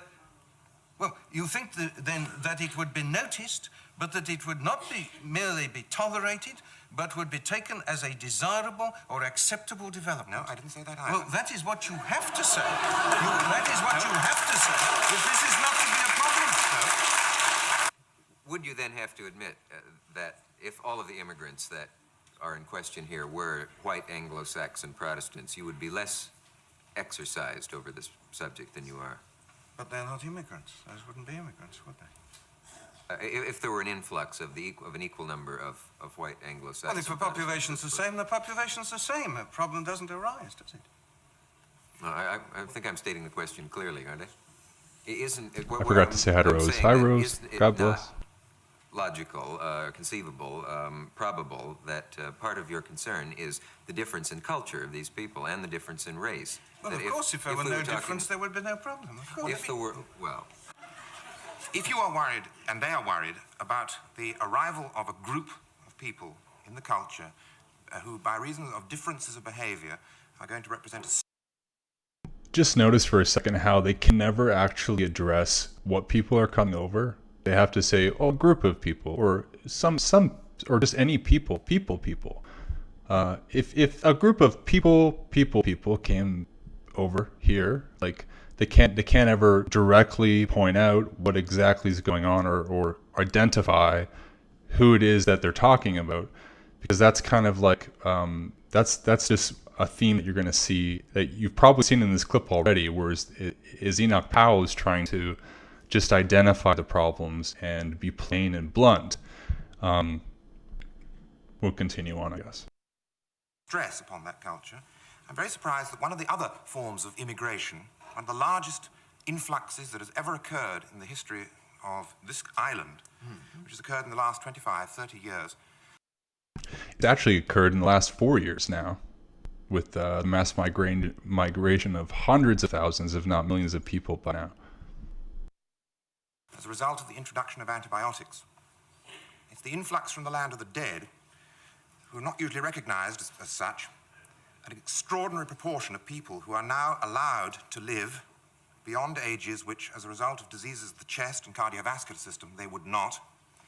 You have recalled from another country, if you like, a very large group of people who, by virtue of their age, are throwing acute stresses upon the culture of the country, precisely because families find it very hard to live on very large numbers of occasions with old people, for precisely the reasons that you are talking about, because they have different habits due to their age. Now, no one suggests, for example, that this population from the other side of the Styx are going to be given their fare and Charon's pennies to return them because they are an inconvenience due to their cultural differences from the young group upon whom they now become a burden. What we are learning to do is to accommodate old people, or should be doing, although, in fact, in the next 30 years, they will represent perhaps an even greater danger to the structure of our society if we cannot intelligently accommodate these people that we have rescued from this other foreign country, from much further away than Jamaica or from India. And I just wonder how you feel about that sort of problem, because I feel that from the metaphor of that problem, we can learn how to handle other people who've also come from other countries. Well, you called it a metaphor, and of course it is a metaphor, and a very striking and moving metaphor. Of course, they didn't come back. They were prevented from going there. And these people are our parents, our relatives, our own flesh and blood, part of the inhabitants of this island, whose age structure and whose numbers, for the reasons which you've explained, have changed. Of course there are problems there. And there are problems which, unless we were to forswear the use of antibiotics and so on... Something which is suggested by large numbers of doctors after the age of 60, incidentally. I said unless we were to forswear that, is inevitable. But the immigration was not inevitable. This was due to a state of the law of this country, to which there is no parallel in any other country. This was due to the government of this country, and I take my share of the blame for it, deferring for too long to bring the law of this country into accord with reality. It is therefore something preventable in its growth and at any rate in part reversible, since unlike the land of the dead, a great majority of the immigrants here and their children born here are the citizens of their home countries. So there is at any rate that, along with other basic differences, the difference between something which is remediable or partly remediable and something which, failing euthanasia and so on, is not. But I think I think, if I may say so, that the contrast which the metaphor imports is a very instructive one. yeah. Well, now, he was very well spoken. and he had to be really careful with what he said so he didn't offend nobody, right? But he did a great job of being a spokesperson essentially for our people, and I love him for that. I really do. He was out there before anybody, pointing out the issues that we're having to face the consequences of today, because we never dealt with them to begin with. So that's what he was referring to, and there he was referring to our lack of ability to see a threat for what it is. Okay. Oh, Elizabeth Oakman joined us. Hello, Elizabeth. Nice to see you. Australia. The Commonwealth is coming. Very good. The Olive says, how's it going? I uploaded a video of the chief of Operation Warp Speed in the military saying vaccine for all and no haves or have-nots simultaneously. Yeah, I wonder about that, though, with vaccinations. I think that, at least the case in Canada is that maybe, because I think that what you're referring to is the United States general, or the United States military, where in Canada, I'm pretty sure that vaccines are going to be mandatory in the sense that your social life is going to be destroyed. You won't be able to do anything or work or go anywhere without getting a health certificate. Kind of like in 1666, where you couldn't leave the city of London without a health certificate. You you were in lockdown essentially. I don't think it'll be like that, but I think that you certainly were going to be limited to traveling, and kind of like in China with their social credit. He says yes, the US. All right, cool. All right. What else do I got here? Let's move on to the next. I have more photos. I got about 20 photos to show you, where we look at the Babylonian whore in different cultures. If you're just joining us now, you've missed out on a lot of context, so I would implore you to go back in the video. As much fun as it is to be along for the ride, it is important context. So now let's move on to, all right, I titled this, Ian Fleming was fascist, Dick Cavett. So now you have a sense of who Dick Cavett is, and we're going to get another sense of him right now. Yeah. Yeah, Bond in the books is not that likable a character. Slightly fascist. Yeah, yeah. Which, according to my source that I can't remember, so was Ian Fleming. I think that was it, that they said that personally his political views, everything were really dreadful, hateful, mean-spirited. Right wing, you mean? Well, no, I don't think a right wing is synonymous. Is there anybody else from the Bund here? But that he was a bit of a fascist in his way. Well, you know, we all know you as, I mean, to me, you are James Bond. There'll never be another like. Okay, you jump clips there, but you get a good sense of that there. And now here, Sean Connery admits that Ian Fleming actually handpicked him to play the role of James Bond. So now that we know a bit about Ian Fleming and a bit about what people thought of Ian Fleming as a bit of a right-wing fascist, but make sure that you understand. Think about it in today's context, where people are called Nazis for not even being anywhere near close to that. At least what people have in their minds as a conception of what a Nazi is. Because people have the wrong conception of that too, right? So there's a lot of confusion. And so we know the name games that the left likes to play. And so that's what I was showing with those two clips, really, is what I was trying to just explore for a second with you guys. So now here we have James Bond admitting that Ian Fleming handpicked him to play the role of James Bond. Well, you know, we all know you as, I mean, to me, you are James Bond. There'll never be another. To me, you are James Bond. There'll never be another like you. And I've heard that from a lot of other people. St. George was the ideal English man. James Bond is the ideal British man. Some might say, some people have gone as far to say as James Bond embodies the Superman or the Uberman, talked about by Nietzsche. Like you, and Cubby Broccoli, who's a friend, was on the show a couple weeks ago, and he was telling us what I thought was a really neat story about Ian Fleming, the role of Dr. No, the play, the movie script had been around for a long time, and that Ian personally chose you to play Bond.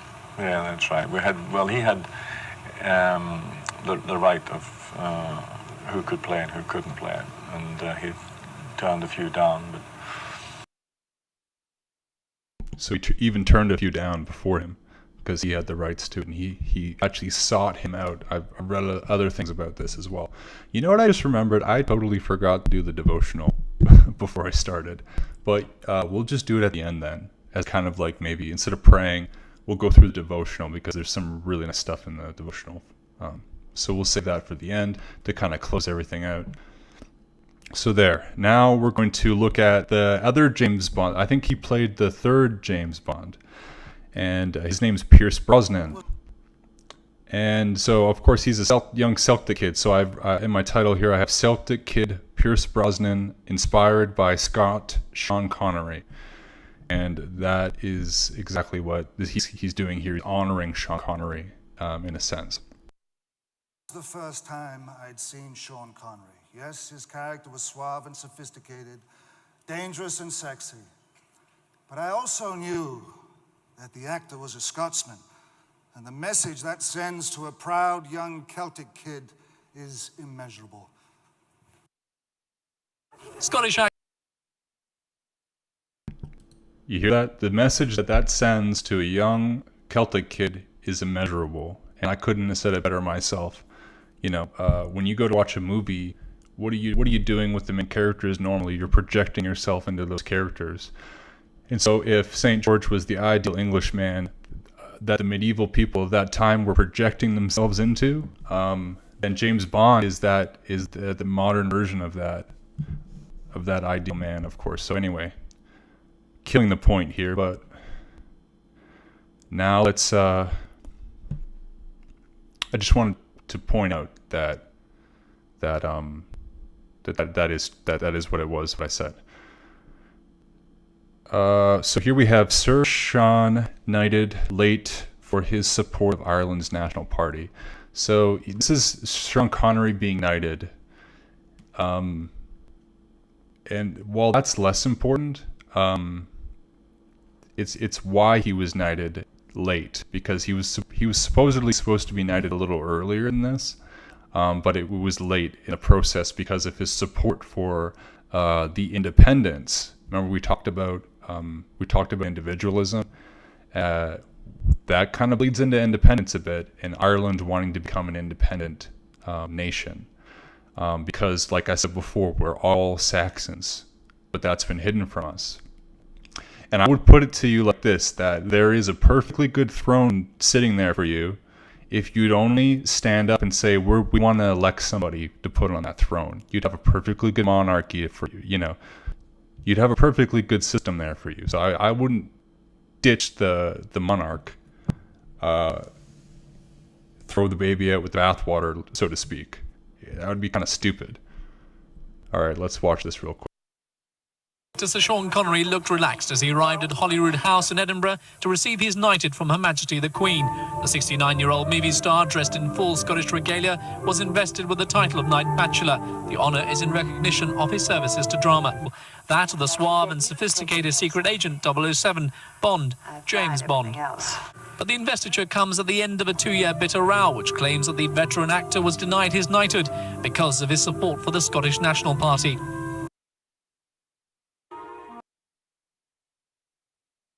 Okay, so you heard it there first.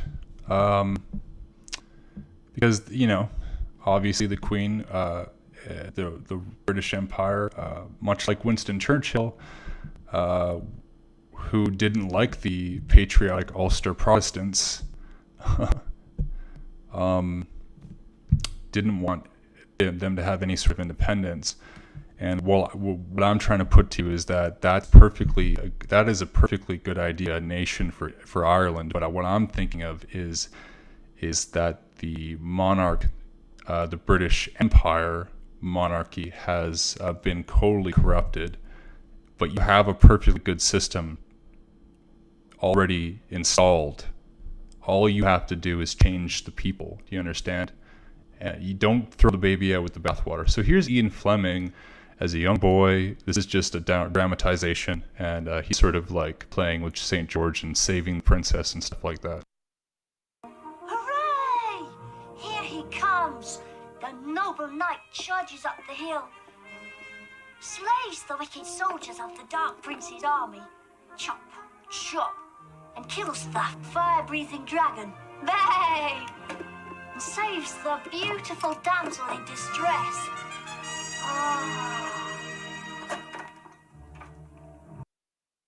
All right, so there's Ian.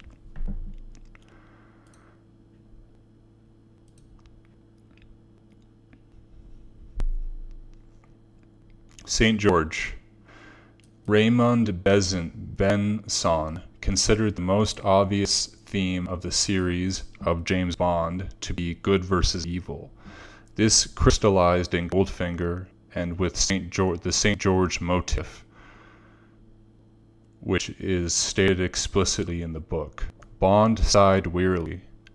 So this is quote, Bond sighed wearily, once more into the breach, dear friend. This time, it really was St. George and the dragon, and St. George had better get a move on and do something. Amen. Black notes that the image of St. George is an Englishman rather than British personification. Okay. I think I missed something. Oh no, I did not. So here is something. So the very first James Bond film was Dr. No. And while I was watching Dr. No, I found this clip about a dragon, and I thought it to be kind of intriguing, and you might find it intriguing as well, considering all the information we just went over.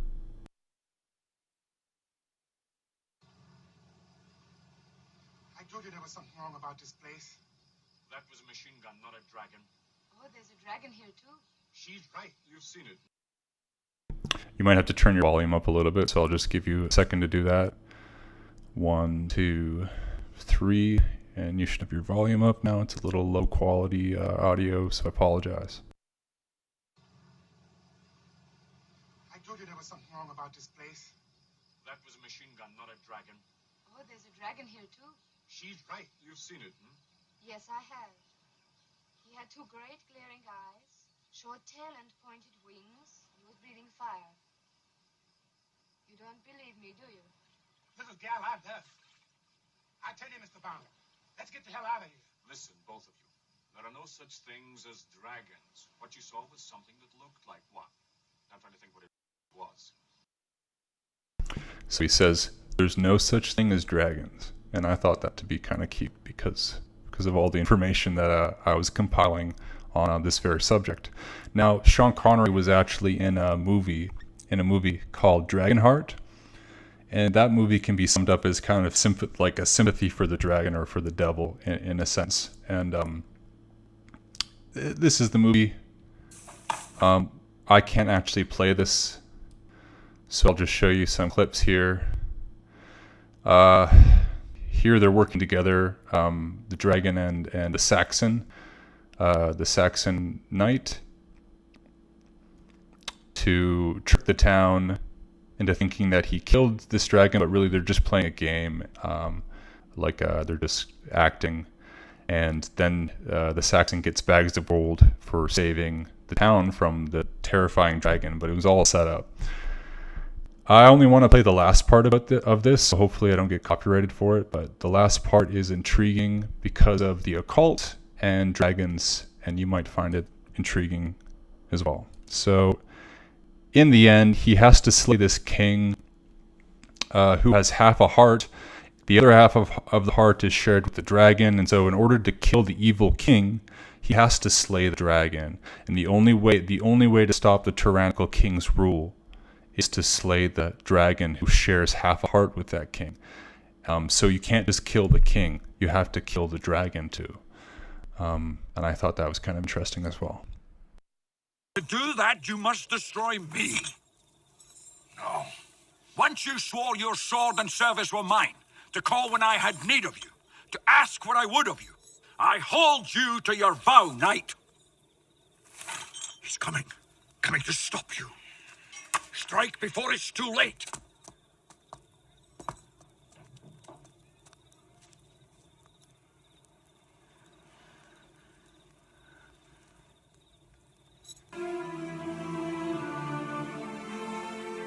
So he's just killed the dragon. I skipped to that part.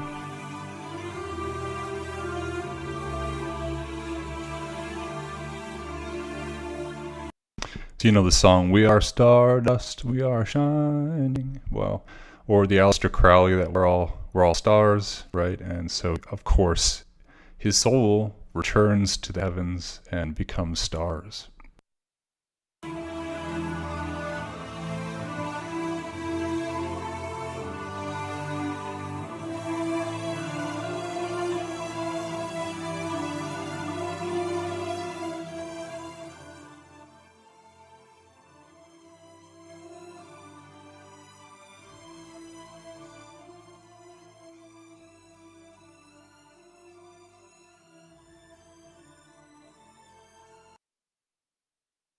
I'm not sure how much of the audio I can play, so I just kind of cut it out at the end. But, so you saw that.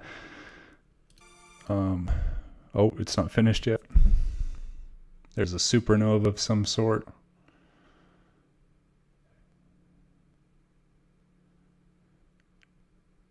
And there's the dragon.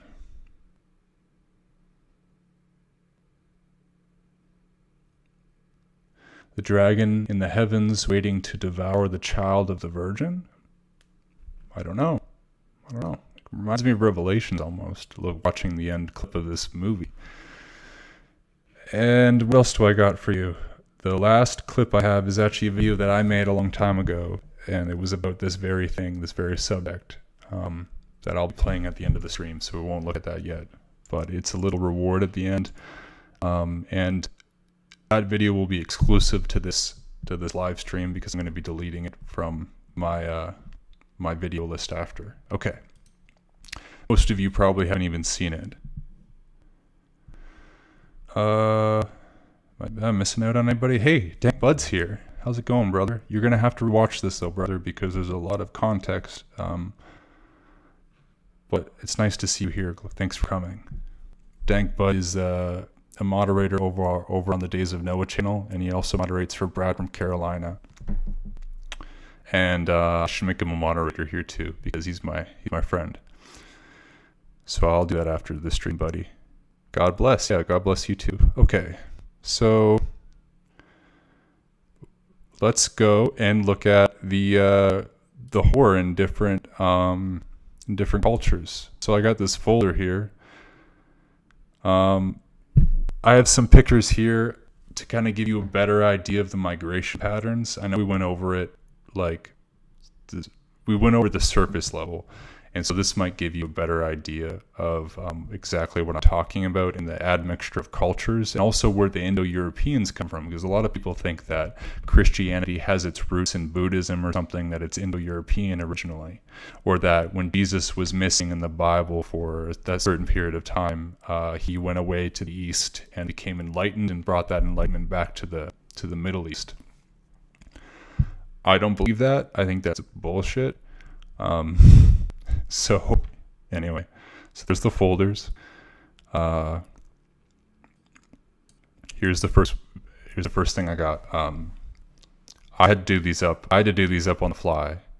I honestly, there's so much. I was like, I'll just do a casual stream on this stuff. But then once I started to go through all my folders and my notes and stuff, I'm like, how on earth am I gonna like present this in a?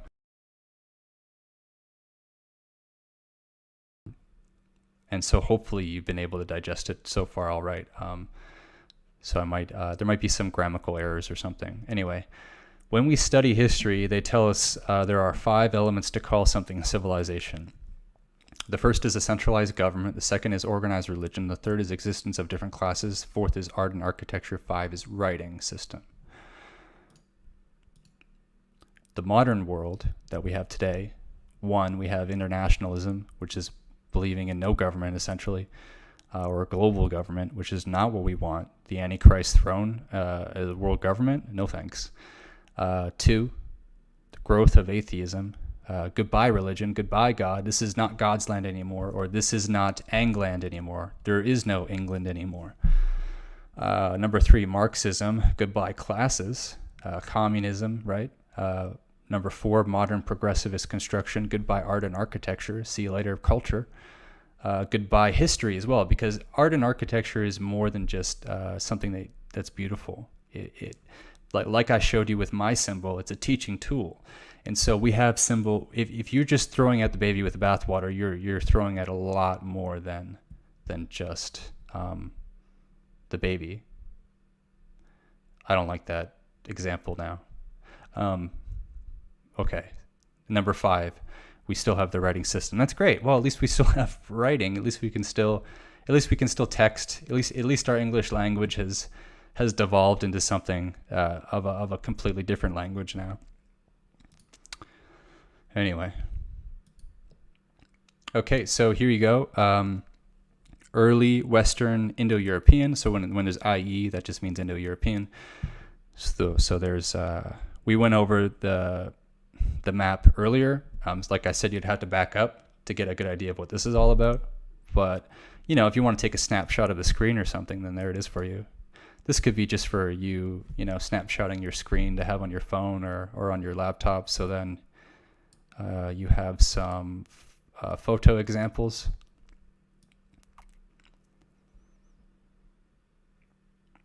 Okay, so Celtic and Germanic, you see? And then, of course, possible early homeland for Eastern Indo-Europeans, the Iranic and Vedic. Scientism, scientism. Don't believe in evolutionism or scientism. In scientific form, Western Indo-European would be known as being associated with Caucasian admixture as autosomal DNA. And I have the source there for these maps if you want to go look at them yourself. So here's another one when Eastern Indo-European Aryan is associated with, I can't pronounce the first word, I apologize, I'm a layman. I'm a layman who reads the Bible and studies this sort of thing. So I'm not well-spoken at all, in fact. You would have to bear with me on that one. Naya. Okay, that was easier. Admixture. Most of all representing steppe, nomad, and Scythian influence. We'll look at the Scythians in a second. Indo-European Scythian. Is that how you say it? Scythian or Scythian? I don't know. I always thought, because I brown really, really well in the summer, and it's strange because a lot of my white friends don't. They burn. But I always thought it was because I was from around like this Spain or something. Do you know what I mean? And this kind of looks like a stereotypical Spaniard. But that's not true. So maybe this makes more sense. Maybe this history is more correct. The pale complexion with a darker hair. Okay, a tanned complexion even. Here's an example of the Iranic that we looked at the map earlier, the Indo-European there. And of course, the same example in the Nordic culture, Scandinavia.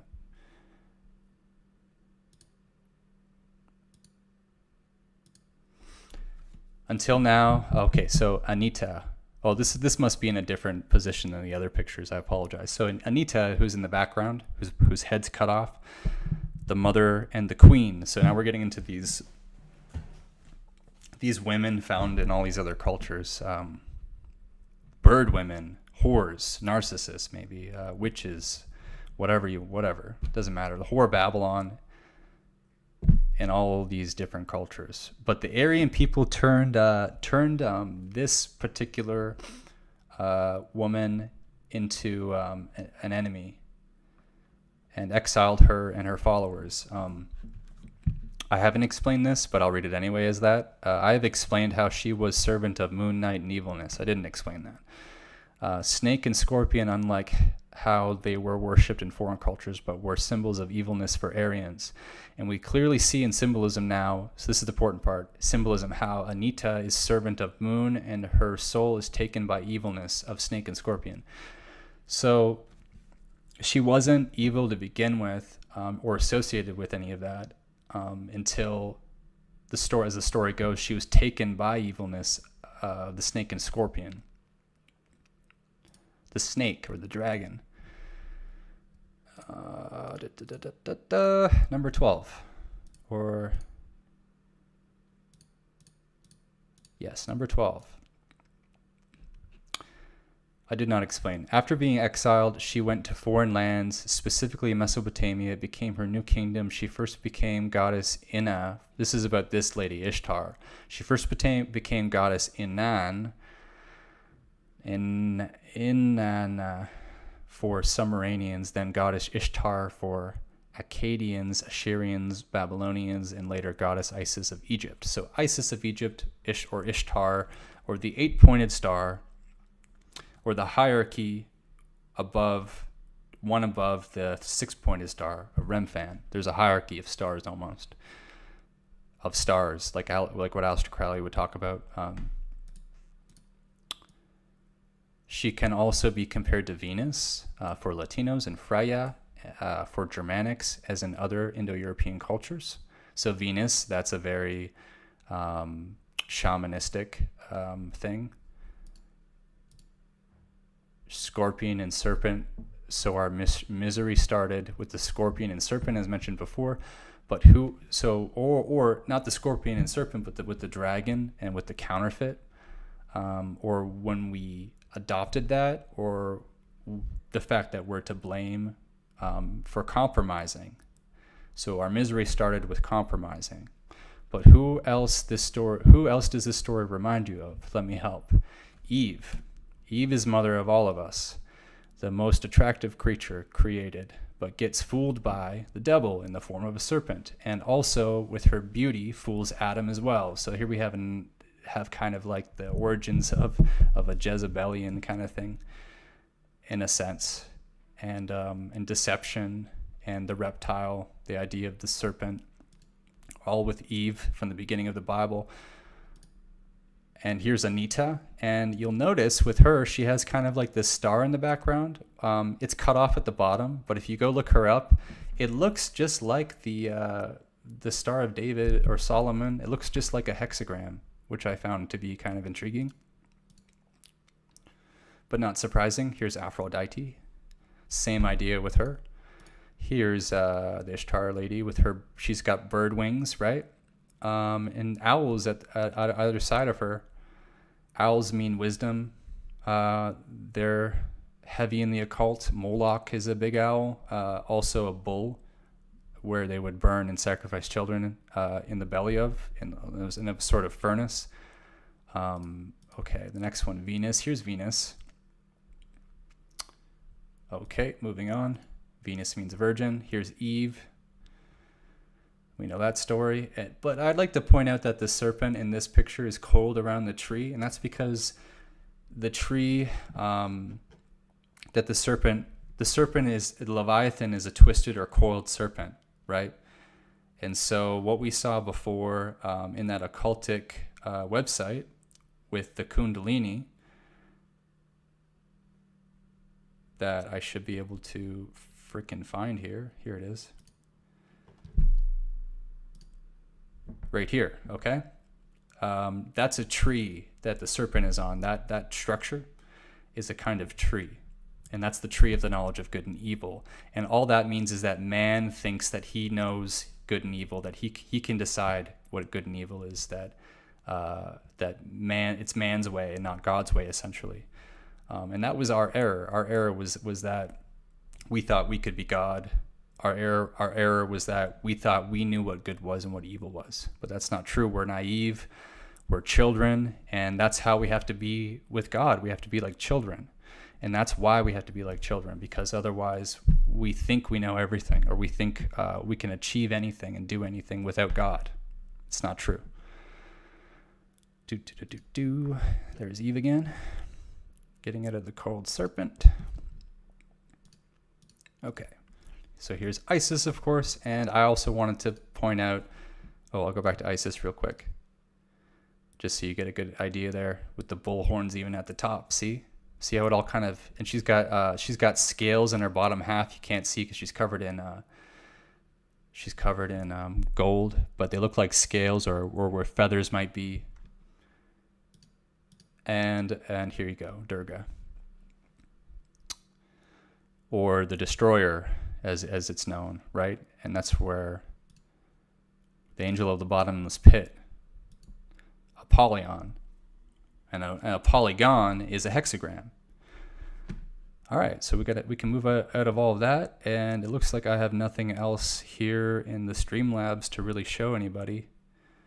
So all that's left to do is check the chat and play that video at the end, which should help bring things into focus for you, because it was something I did a while ago that I didn't have time to redo, and so I thought I'll just play the video. So that should be all right. Anyway. All right. I hope that was all right. I'd like to remind everybody that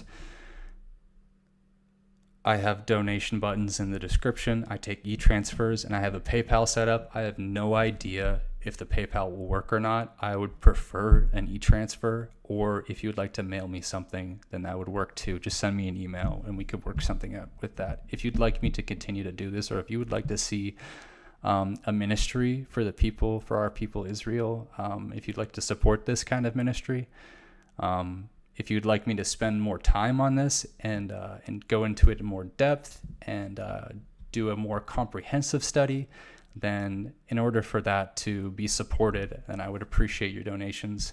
Otherwise, I have to take breaks, and I have to find work and find ways of paying bills other places, and I don't have any time for this. But I would like time for this. I would like to push my efforts online, because this is my passion.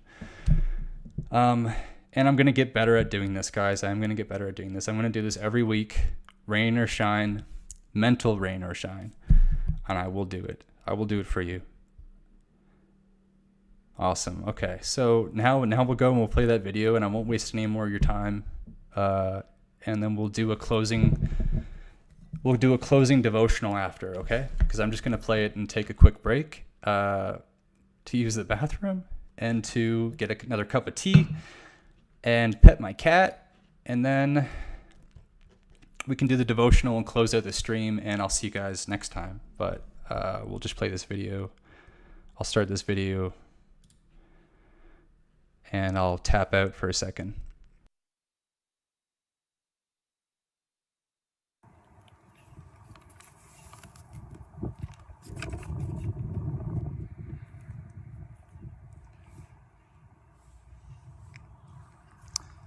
Once a special relationship was with men, and we were not so lost.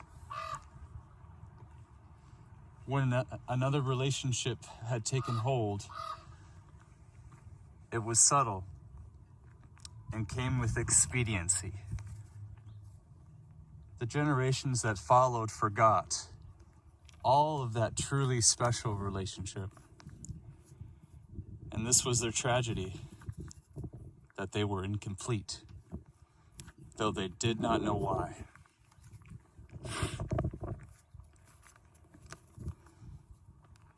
Millions had been murdered in order to keep them from regaining the knowing of who they really were and the knowledge they lost long ago.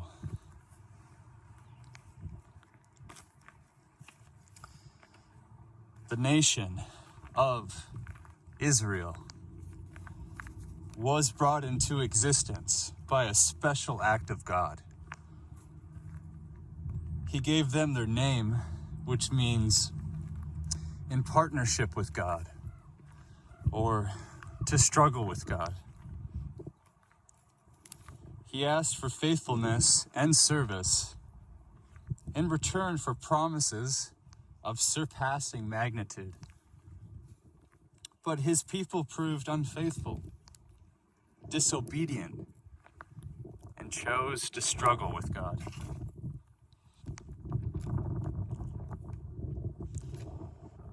Despite correction, they rejected him and his special act for them, replacing their very real creator with false creations and their own special act for themselves. And thus they suffered immensely. They suffered enslavement, captivity, loss of land, identity, name, language, and culture. When they were first taken captive to Assyria, they weren't even called Israelites, but sons of Isaac. And later, as they traveled across Europe, eventually to the ends of the earth, they were known by many other names, depending on the places they migrated to and from, and the language of the people they came in contact with. So the question is, who were those Israelites really? And who are they today?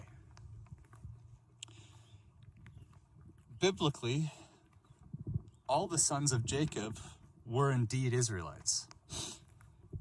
They each headed each tribe of their father's house, and all their descendants are Israelites who make up the nation Israel as a body, a temple, a church, a congregation.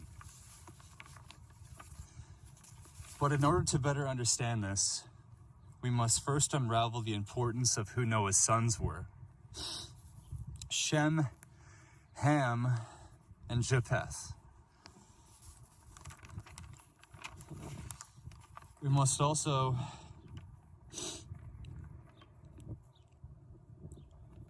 understand these three sons leading up to Abraham, Isaac, and Jacob, because these are God's covenanted people that he chose to make covenants with.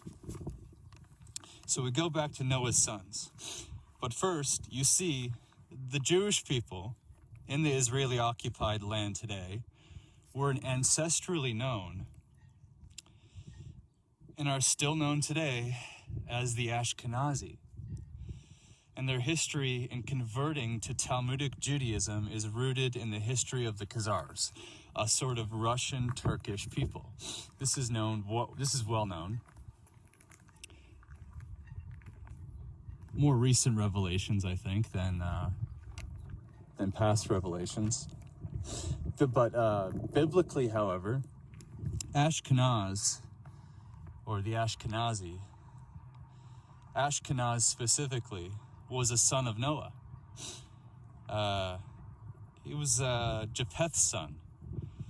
And Japheth, biblically, is the father of the Gentiles. Interestingly enough, Ham was the father of the Hamites, who became the Canaanites, and Shem, the father of the Shemites, whose descendants are all Semites. From Shem, you get Abraham, Isaac, and Jacob, God's covenanted people, the Semites. And from Japheth, you get Ashkenaz and the Russian Turkish people, who are Gentiles. Or more specifically, whose father was the father of the Gentiles. And yet, still, to most people, the word Israel spells the word Jewish. Largely, I think, the confusion is due to the misunderstanding that the names Israel, Jew, and Judah are interchangeable. These names are being used synonymously, misused. And this confusion should continue for as long as it is assumed without question that the modern Jew alone is Israel.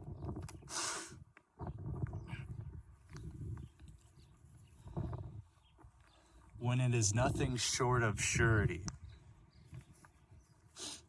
that the Israel of the Scriptures is distinct from the Jewish people. It cannot be stated too strongly, then, that those who do not yet see this fact are in the very alphabet of Bible study, and that the meaning and sense of the majority of the Scriptures is completely shut to their understanding. It is the key by which the entire Bible becomes intelligible.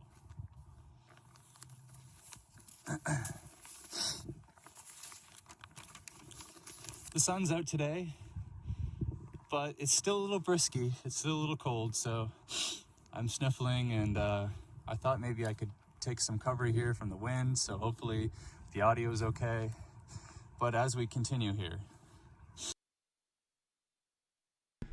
I can play the rest of that, but I don't see a need to. I think that was a good conclusion. So, got my tea, pet my cat. I looked up my devotional. So let's end it. What are you guys talking about? No super chat? Yeah, I'm not going to do super chats. I'm going to try to keep any donations you would like to donate is limited to as limited as a limited as list as possible. And I'm not going to glorify people who donate to this channel either. It's just, if you'd like to donate, if you'd like to support it, then you go right ahead. And I appreciate you for that. And you know who you are. And I'm praying for you. And please pray for me. Okay, putting that aside, let's close the stream out. We'll put Archangel Michael up there. I want to talk about in 2 weeks' time, because next time hopefully we can have Garland on and we can go more into get into a casual conversation about identity politics and why evolution is crap. So hopefully next week will be on Wednesday at 4 p.m. a casual stream, and then the week after that, Wednesday at 4 p.m. we'll do another stream like this with something a little more in depth. And we'll try to keep that going for as long as possible, and we'll try to grow it from there. We can grow this whole thing from there, right? All right, I got a really great devotional for you now. Okay. I had 2 devotionals, but I think I'll just stick to this one. Maybe I'll save the other one for next time because it's a little unrelated. But this one I felt was like dead on.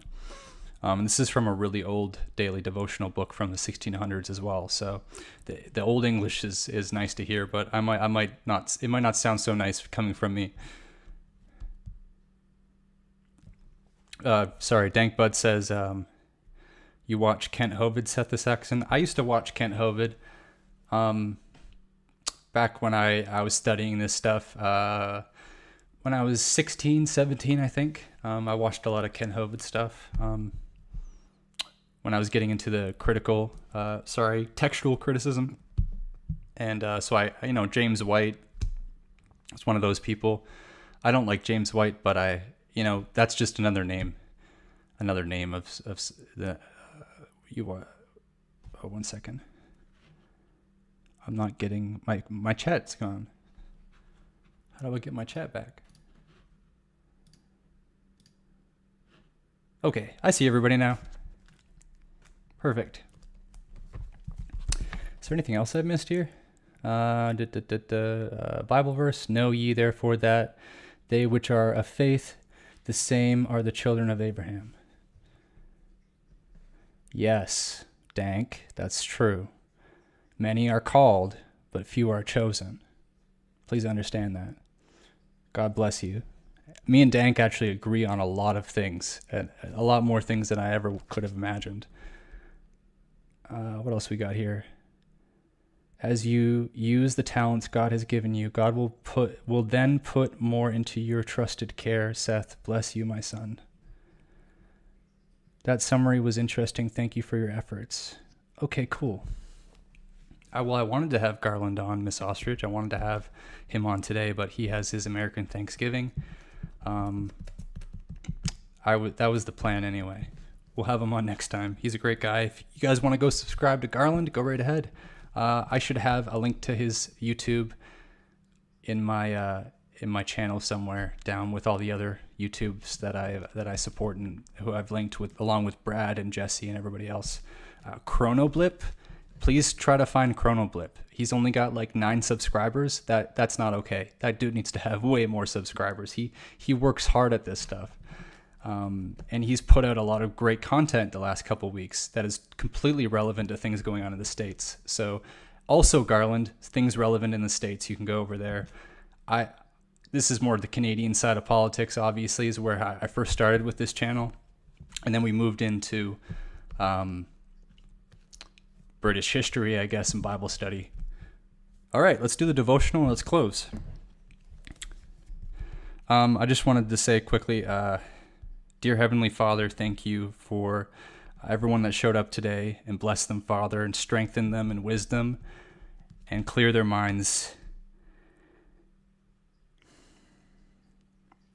Clear their minds. Bring peace into their lives. Bring peace into their hearts, and slay Leviathan. In Jesus' name, slay Leviathan. Amen. Okay, we start this now. Be not conformed to this world, but be ye transformed by the renewing of your mind.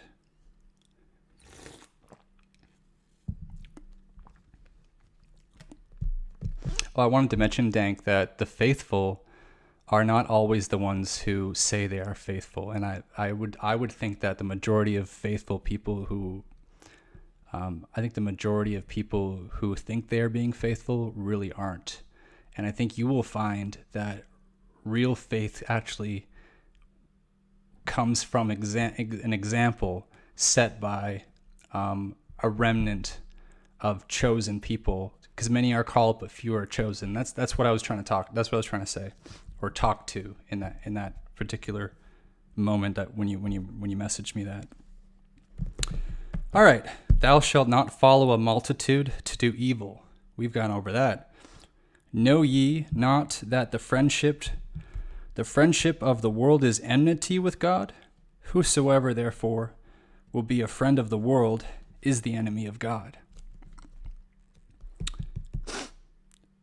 What fellowship hath righteousness with unrighteousness? And what communion hath light with darkness? And what concord hath Christ with Baal? Or what part hath he that believeth with an infidel? And what agreement hath the temple of God with idols? And that's also idolatry of the mind in the 4th dimension, like vain imaginations, as we were talking about before. Love not the world, neither the things that are in the world. But Seth, that doesn't make any sense. John 16 something says that for God so loved the world that he gave his only forgotten son. What world is he talking about there? He's talking about God's world and not man's world, obviously. So when it says love not the world, you know that it's not God's world. Neither the things that are in the world. If any man love the world, the love of the Father is not in him. So anyway, the world passeth away, and the lust thereof. But he that doeth the will of God, he that is obedient, he who obeys, in the system that has already been established through Christ, in God's name Israel, ye doeth the will of God, and abideth forever. In time past, ye walked according to the course of this world, according to the prince of the power of the air, the spirit that now worketh in the children of disobedience. Ye have not so learned Christ, if so be that ye have heard him, as the truth is in Jesus. Man goeth forth unto his work, and to his labor until the evening. In the sweat of thy face shalt thou eat bread, till thou return unto the ground. We commanded you that if any would not work, neither should he eat. I think there's a verse somewhere about slothfulness and not being willing to do work with your hands. And we had touched on that. The pride and slothfulness go together. The dragon sleeps on the treasure before he's disturbed. And then the serpent moves, almost like the Kundalini would in the earth. And I was thinking that even sounds like some sort of pole shift, you know? But I wonder if that's just a representation of something more spiritual, actually. Continuing. Study to be quiet, and do your own business, and to work with your own hands. Whatsoever thy hand findeth to do, do it with thy might. For there is no work, nor device, nor knowledge, nor wisdom in the grave whither thou goest. The night cometh when no man can work. Let us not be weary in well-doing, for in due season we shall reap, if we faint not. Always abounding in the work of the Lord, for as much as ye know that your labor is not in vain in the Lord. There remaineth a rest to the people of God, unto us which have borne the burden and heat of the day. This is the rest wherewith ye may cause the weary to rest, and this is the refreshing. All right, amen. That's it, guys. I want to close it out. God bless you. And I'll see you in the casual stream next week. Just remember,